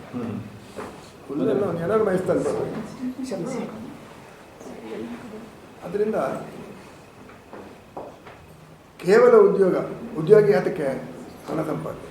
ಇದನ್ನು ಮುಖ್ಯವಾದ ಉದ್ದೇಶ ಏನು? ಹಣ ಸಂಪಾದನೆ. ನಾವು ಹಣ ಸಂಪಾದನೆಗೆ ವಿದ್ಯೆ ಮಾಡುವುದಾದರೆ ಅದಕ್ಕೆ ಅರ್ಥವಿಲ್ಲ. ವಿದ್ಯೆ ಅದು ಹಣ ಸಂಪಾದನೆಯೂ ಉಂಟು, ಇಲ್ಲ ಅಂತ ನಾನು ಹೇಳೋದಿಲ್ಲ. ಅದರಿಂದ ಅದರಲ್ಲಿ ಇರತಕ್ಕಂತಹ ಬಹುಮುಖವಾದ ಏನು ಪ್ರತಿಭೆ ಇದೆ ಅದನ್ನು ಬಿಟ್ಟು ಬರೀ ಉದ್ಯೋಗ ಈಕ್ವಲ್ ಟು ಹಣ ಸಂಪಾದನೆ ಆದರೆ ವಿದ್ಯೆ ಅಂತ ಹೇಳೋದಿಲ್ಲ. ಅದನ್ನು ಯಾರು ಬೇಕಾದ್ರೂ ಮಾಡ್ಬೋದಲ್ಲ. ಕಟ್ಟಿಗೆ ಕತ್ತರಿಸೋನ್ಗೂ ವಿದ್ಯೆ ಬೇಕಲ್ಲ. ನಾನು ಕತ್ತರಿಸ್ಬೋದ್ರೆ ನನ್ನ ತಲೆ ಮೇಲೆ ಬೀಳ್ತದೆ. ತೆಂಗಿನ ಮರ ಹತ್ತೋದು ಮಹಾವಿದ್ಯೆ, ಅದು ನನಗೆ ಹತ್ತಕ್ಕೆ ಬರಲ್ಲ. ನೀವು ಎಣಿ ಹಾಕಿದ್ರು ನನಗೆ ಹತ್ತಕ್ಕೆ ಬರಲ್ಲ. ಸ್ಕಿಲ್ ಬೇಸ್ ಅಂತ ಈಗ ಸ್ಕಿಲ್ ಬೇಸ್ ಅಥವಾ ಅದನ್ನು ವಿದ್ಯಾರ್ಥಿ ಕೊಡೋಣ, ಅದು ಬೇಕಾದ್ರೆ ಉದ್ಯೋಗಕ್ಕೆ ಅನುಕೂಲವಾಗಿದೆ. ಅದಕ್ಕೆ ಉದ್ಯೋಗಮುಖಿ, ಅದೇ ಮುಖ್ಯ. ಬಾಕಿ ಅಂತ ಉದ್ಯೋಗ ಇಲ್ವಾ? ಏನೋ ಕಾಳಿದಾಸನಿಗೆ ಇದೆ, ಶೇಕ್ಸ್ಪಿಯರ್ ಇದೆ, ನಿಮ್ಮ ರನ್ನರ್ ಗದಾ ಯುದ್ಧ ಇದ್ದಿದ್ರೆ ಕುಮಾರವ್ಯಾಸನ ಭಾರತ, ಅದೆಲ್ಲ ಓದೋದು ಗೋಚಿಲ್ವಾ? ಅದನ್ನು ಯಾಕೆ ಓದಬೇಕಾಗಿದ್ರೆ ಎಲ್ಲ ಬೀಸ ಎತ್ಕೊಂಡು ಹಾಕಿರೋದಾಗಿ ಅದಿಲ್ವಲ್ಲ. ಸ್ಕಿಲ್ ಬೇಸ್ ಆದ್ರೂ ಹೊಟ್ಟೆಪಾಡು ಹಾಗೆ ಆಗಿ ಇವಾಗ ಸಂಗೀತದಲ್ಲಿ ನಾನು ಓದ್ತೀನಮ್ಮ ಅಂತ ಹೇಳಿದ್ರೆ ಮಕ್ಕಳು ಅಮ್ಮಂದ್ರೆ ಅಪ್ಪಂದ್ರೆ ಯೋಚನೆ ಆಗುತ್ತೆ. ಲಕ್ಷಾಂತರ ಒಬ್ಬ ಹೊರಗೆ ಬರ್ಕೊಂಡ ಮೇಲೆ ಸೊ ಅವಾಗ ಹೇಳೇ ಹೇಳ್ತಾರೆ ಸ್ಕಿಲ್ ಬೇಸ್ ಹೋಗು ಅಂತ. Life is like that. ಈಗ ಇಂಡಸ್ಟ್ರಿಯಲ್ ರೆವಲ್ಯೂಷನ್ 1 2 3 4 ಹ್ಯಾಂಗ್ ಅದ್ರ ಜೊತೆಗೆ ಇವೆಲ್ಲ ಇದ್ರೂ it be that's why reading of course is good. ಕೆಲವು ಹೊಟ್ಟೆಗೆ ಕೆಲವೊಂದು ಆತ್ಮಕ್ಕೆ ಅಂತ ಹೇಳ್ತಾರೆ, ಜೊತೆಗೆ ಇರ್ಬೋದು, but it can't be the only. ನಮ್ಮ ಕಡೆ ಒಂದು ಸೇಯಿಂಗ್ ಇದೆ, ಫಸ್ಟ್ ಏನಾದರೂ ಮೊದಲು ಇಂಜಿನಿಯರ್ ಆಗುವ ಅಂತ ಹೇಳಿ. ಮೊದಲು ಮಾನವನಾಗುವಂತನೂ ಇದೆ ಹೃದಯ ಪುರಾಣಕ್ಕೆ. ಅಂದ್ರೆ ಅದು ಹೊಟ್ಟೆ ತುಂಬಿಸ್ಕೊಳ್ಳೋದೇ ಇಂಪಾರ್ಟೆಂಟ್ ಆಗಿದೆ, ಅದು ನಿಜ. ಬಟ್ ಅಲ್ಲ, ಅದು ಇದೆ. ಮಾತೆತ್ತಿದ್ರೆ ವೈದ್ಯರಾಗಬೇಕು, ಡಾಕ್ಟರ್ ಆಗಬೇಕು ಅಂತ ಕನಸನ್ನ ಕಾಣುವ. ಎಷ್ಟೇ ಕಂಪ್ಯೂಟರ್ ಬೈದ್ರು ನಾವು ಕಂಪ್ಯೂಟರ್ ಸೈನ್ಸ್ ಈ ಥರ ಆಂಬಿಷನ್ ಎಲ್ಲ ಮಾಡ್ಕೊಳ್ತಾರೆ. ಕಂಪ್ಯೂಟರ್ ಸೈಂಟಿಸ್ಟ್ ಆಗಬೇಕು, ಮತ್ತೆ ಎಲೆಕ್ಟ್ರಾನಿಕ್ಸ್ ಇತ್ತು. ಒಂದೊಂದ್ಸತಿ ಅದಕ್ಕೇನು ಮಾಡೋದು, ಬಟ್ ಜೊತೆಗೆ ಓದಿದ್ವಿ. ಮುಂದೆ ಬದಲಾಗುತ್ತೆ ಮೇಡಮ್. ನಮ್ಮ ಜನರೇಷನ್ ತನಕ ಸ್ಟ್ರಗಲ್ ಇತ್ತು, ಇನ್ನು ಮುಂದೆ ಹಾಗಾಗಲ್ಲ. ನಾನು ಹೇಳ್ತೇನೆ ನಿಮಗೆ, ಈ ಹೈಕೋರ್ಟ್ನಲ್ಲಿ ಜಡ್ಜ್ಗಳನ್ನು ಅಪಾಯಿಂಟ್ ಮಾಡ್ತಾವಲ್ಲ, ಇಂಗ್ಲೆಂಡ್ನಲ್ಲೂ ಅದೇ ಪದ್ಧತಿ ಇದೆ. ಯಾರೋ ಒಬ್ಬ ಈ ಟಿ ವಿ ಜರ್ನಲಿಸ್ಟು ಅಥವಾ ಪ್ರಿಂಟ್ ಮೀಡಿಯಾ ಜರ್ನಲಿಸ್ಟು ಅವನು ಚೀಫ್ ಜಸ್ಟಿಸ್ ಅವನ್ನ ಇಂಟರ್ವ್ಯೂ ಮಾಡ್ತಾನೆ. ಆಗ ಈ ಆಸ್ತಿ ವೆರಿ ಸಿಂಪಲ್ ಕ್ವೆಶ್ಚನ್. ಹೌದಪ್ಪ, ನೀವು ಜಡ್ಜ್ಗಳನ್ನು ನೀವು ಮಾಡೋದು ಲಾಯರ್ಸನ್ನು ನೀವು ನೇಮಕ ಮಾಡ್ತೀರಿ. ಈಗ ನಾನು ಇದ್ದೆ ಅದು ಒಂದು 20 ವರ್ಷ ಕೆಲಸ ಮಾಡಿದ್ರೆ ನಾನು ತೊಗೊಂಡು ಹೆಚ್ಚಿಸಿ ಮಾಡ್ತೀನಿ. ಹಾಗೆ ನೀವು ಜಡ್ಜ್ ಅಂತ ಮಾಡುವಾಗ what exactly do you look for? Chief justice ಹೇಳ್ತಾನೆ, ನೋಡು, he has to be an all-rounder. He has to be good in classical literature. He must know a bit of Latin and Greek. He must have an appreciation of music, art, painting. Journalist is surprised. But my lord, what about law? A little bit of law also helps. ಒಂದು ಸಂದರ್ಭವನ್ನು ಹಂಚಿಕೊಳ್ಬೇಕು. ಸುಮಾರು ಒಂದು 2 ದಶಕಗಳ ಹಿಂದಿನ ಮಾತು ಅಂತ ಕಾಣುತ್ತೆ. ನಮ್ಮ ದೇಶದ ರಾಷ್ಟ್ರಪತಿಗಳು ಅಬ್ದುಲ್ ಕಲಾಂ ಅವರು ರಾಷ್ಟ್ರಪತಿ ಆಗಿದ್ದಂತಹ ಸಂದರ್ಭದಲ್ಲಿ ಮುಂಬಯಿಯ ಯಾವುದೋ ಒಂದು ಅಸೋಸಿಯೇಷನ್ನ ಕೆಲವು ಸದಸ್ಯರೆಲ್ಲ ಹೋಗಿ ಮುಂಬೈ ಒಂದು ಕಾರ್ಯಕ್ರಮಕ್ಕೆ ಬರಬೇಕು ಅಂತ ಕೇಳಿಕೊಳ್ತಾರೆ. ಸ್ವಲ್ಪ ಚೂಸಿಯಾಗಿರ್ತಾರೆ ಅಬ್ದುಲ್ ಕಲಾಂ ಅವರು, ದೊಡ್ಡ ವಿಜ್ಞಾನಿ ಅವರು. ಹೀಗೆ ಇನ್ವಿಟೇಷನ್ ಅವ್ರದ್ದೆಲ್ಲ ಪ್ಲ್ಯಾನ್ ಎಲ್ಲ ನೋಡ್ತಾ ಕೊನೆಗೆ B N Shrikrishna main speaker ಅಂತ ಏನೋ ಇತ್ತಂತೆ. ಹೌದಾ, ಶ್ರೀಕೃಷ್ಣ ಬರ್ತಾರೆ, ಹಾಗಾದ್ರೆ ನಾನು ಬರ್ತೀನಿ ಯೋಚನೆ ಮಾಡಿದ್ದು. ಸರಿ, ಈ ವಾಗ್ಮಿತೆ ಮರಳು ಮಾಡುವಂಥ ಇದು ಹೇಗೆ ಬಂತು?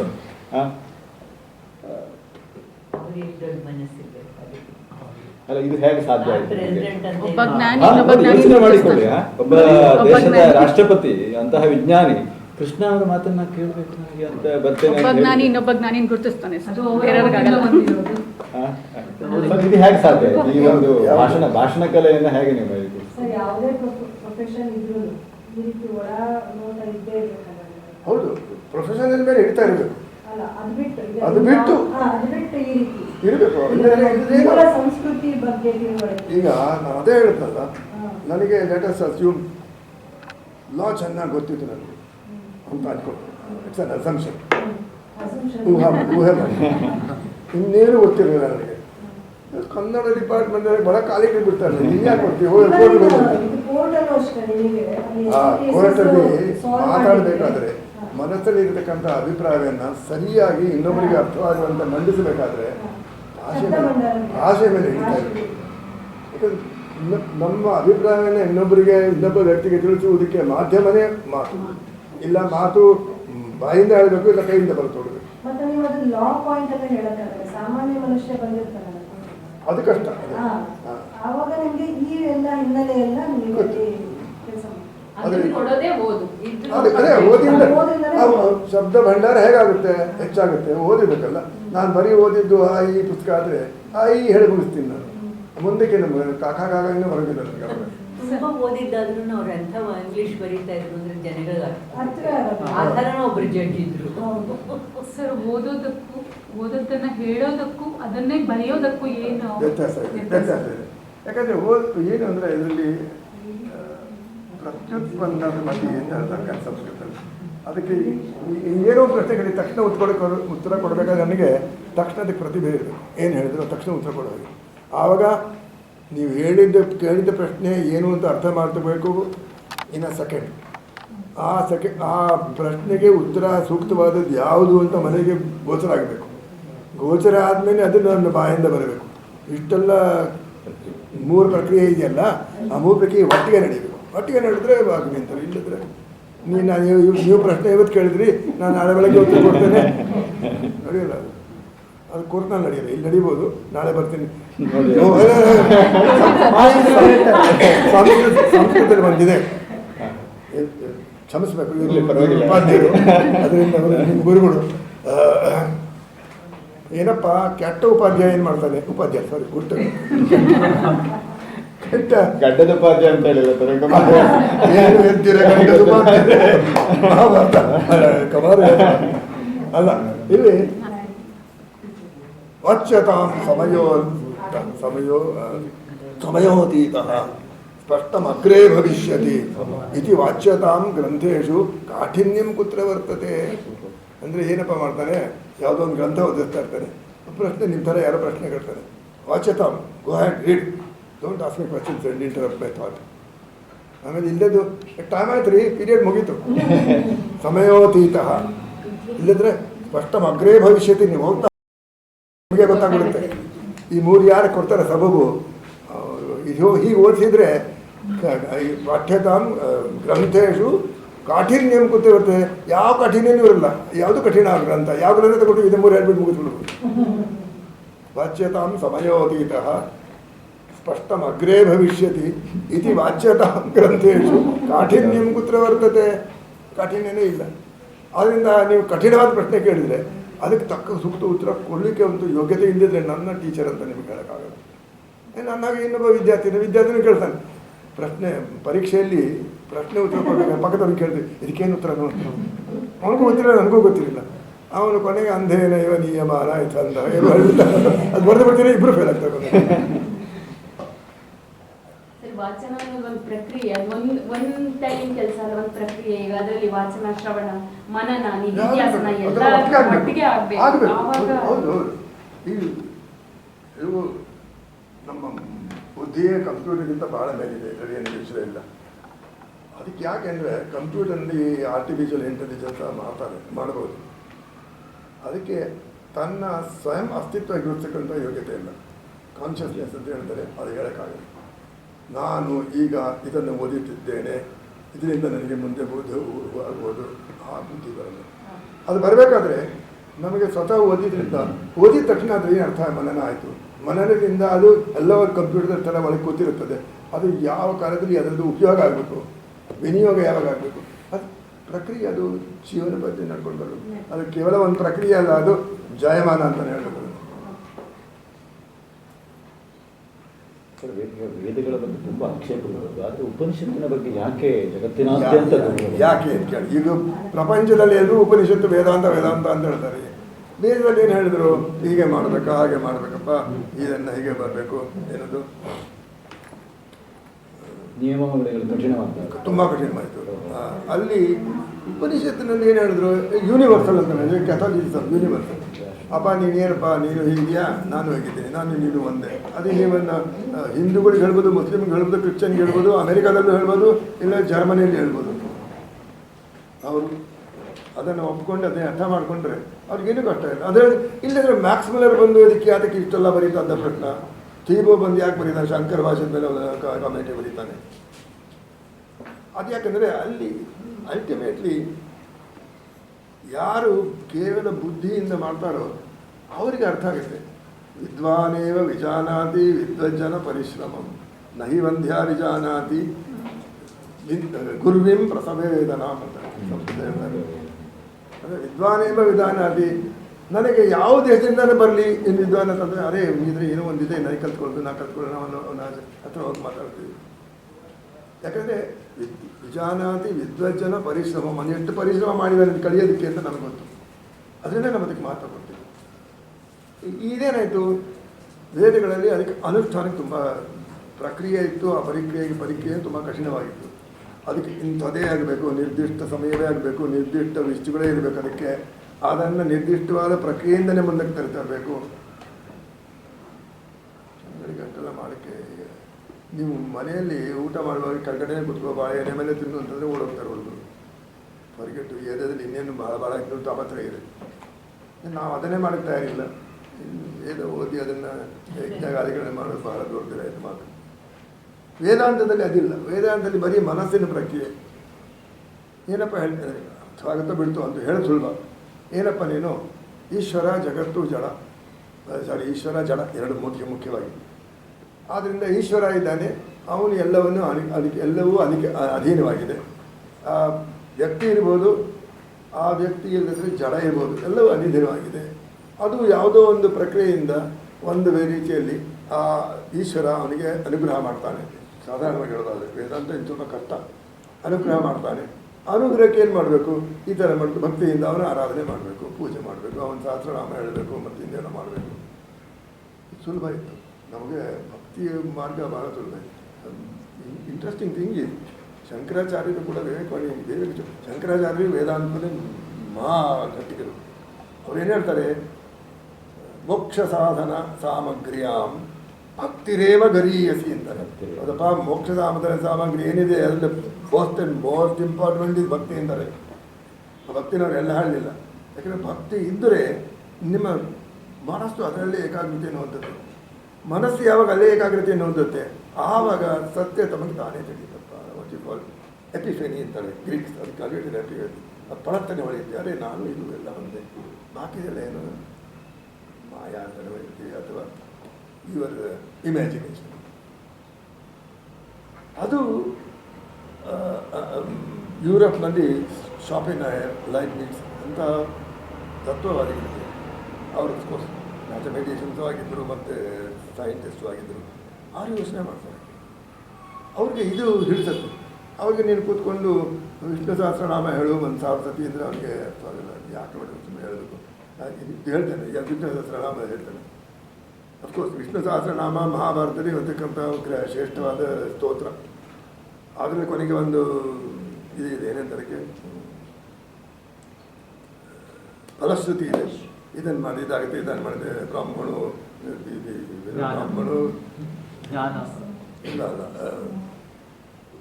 ವೇದಾಂತಜ್ಞೋ ಬ್ರಾಹ್ಮಣೋ ಭವೇ ಕ್ಷತ್ರಿಯೋ ವಿಜಯ ಶೂದ್ರೋ ಸಮಸಮೃದ್ಧಸ್ಯ ಶುದ್ಧ ಸ್ವಭಾವ ಅದೆಲ್ಲ ಹೇಳ್ತಾರೆ. ನಾವು ನಂಬುತ್ತೀವಿ ಮಾಡ್ತೇವೆ. ಪರದೇಶದನಿಗೆ ಅದೆಲ್ಲ ಯಾಕೆ ಬೇಕು? ಅವನಿಗೆ ಈ ವ್ಯತ್ಯಾಸ ಏನು ಹೇಳಿದ್ರೆ ಅದು ಅವನಿಗೆ ಇಷ್ಟ ಇಲ್ಲ. ಆಮೇಲೆ ಧನ ಸಮೃದ್ಧಸ್ಯ ಆದಾಗ ನನಗೆ 100 ಸೆಂಟ್ ಮಾರ್ಗ ಆಗುತ್ತೆ ನನಗೆ ಧನ ಸಮೃದ್ಧಿಗೆ, ಇದನ್ನು ಯಾಕೆ ಮಾಡಬೇಕು, ಬಿಟ್ಟುಬಿಡ್ತಾನೆ. ಆದರೆ ಅವನಿಗೆ ಎಲ್ಲೋ ಒಂದು ಅಳಕಿರುತ್ತೆ, ಏನು ಮಾಡಬೇಕಪ್ಪ ನಾನು ಪ್ರಪಂಚದಲ್ಲಿ, ನಾನು ಹುಟ್ಟಿದೆ ನಿಮ್ಮ ಬರ್ತಾ ಇದ್ದೀನಿ, ಹುಟ್ಟಿದೆ ಊಟ ಮಾಡಿದೆ ಮಲಗಿದೆ ಮಕ್ಕಳಾದರೂ ಸಾಕ್ತೆ. 100ರಲ್ಲಿ ಒಬ್ಬನಿಗಾದರೂ ಅದು ಯಾತಕ್ಕೆ ಏನಿದು, ಇದರಲ್ಲಿ ಏನು ಕೊನೆ ಏನು ಅಂತ ಒಂದು ಆ ಮನಸ್ಸಿನಲ್ಲಿ ಒಂದು ವಿಶೇಷವಾದ ಪರಿಜ್ಞಾನ ಉಂಟಾಗಿದೆ. ಅಂಥವನಿಗೆ ಈ ಫಿಲಾಸಫಿಯಲ್ಲಿ ಇಂಟ್ರೆಸ್ಟ್. ಅಂಥವ್ರು ಶಾಪಿನಾಯರು ಹೇಳಿದ್ರು ಎಕ್ಸಾಕ್ಟ್ಲಿ ಶಂಕರಾಚಾರ್ಯ ಏನು ಹೇಳಿದ್ರು ವೇದಾಂತದ ಇದೆ ಅದವನೇ ಅಂತ ಹೇಳಿದ್ರು. ಅದರಿಂದ ಅವನು ಹಿಡ್ಕೊಂಡು ಬಾಕಿಯವರಿಗೆ ಅದು ಶಂಕರ ಭಾಷೆ ಓದಬೇಕಾದ್ರೆ ಸಂಸ್ಕೃತ ಅರ್ಥವಾಗಬೇಕು, ಹೊಸಬಲ್ ಸಂಸ್ಕೃತ ಅರ್ಥವಾಗಿ ಅದರಲ್ಲೂ ಒಂದು ಸ್ತರ ಇರಬೇಕು, ಸುಮ್ಮನೆ ಸಂಸ್ಕೃತ ಅರ್ಥವಾಗಬೇಕು. ಅದನ್ನು ಅಲ್ಲಿ ವಿಜ್ಞಾನಿಗಳು ನೋಡ್ತಾರೆ, ಅಲ್ಲಿ ದಾರ್ಶನಿಕರು ನೋಡಿದ್ದಾರೆ. ಅರೆ ಇದನ್ನೇ ನಮ್ಮವರು ಹೇಳಿದ್ರಲ್ಲ, ಇದರಲ್ಲಿ ಏನೋ ಇರಬೇಕು ಅಂತ ಅವರಿಗೆ ವಿಷಯ, ಅದೇನು ವಿಷಯ ಆಗುತ್ತೆ. ಅವನಿಗೆ ನೀವು ಕೂತ್ಕೊಂಡು ಯಜ್ಞೇನ ಯಜ್ಞಮಯ ಚಂತ ದೇವಾಸ್ತಾನಿ ಧರ್ಮಾಣಿ ಪ್ರಥಮಾನ್ಯಾಸನ್ ಕೂತ್ರೆ ಅಂತ ಅವ್ರಿಗೆ ಏನು ಅರ್ಥ ಹೇಗೆ ಬರೋದು ಅಂತ ಹೋಗ್ತೇನೆ. ಪ್ರಶ್ನೆಗಳಿದೆ ವಿದ್ಯಾರ್ಥಿಗಳು?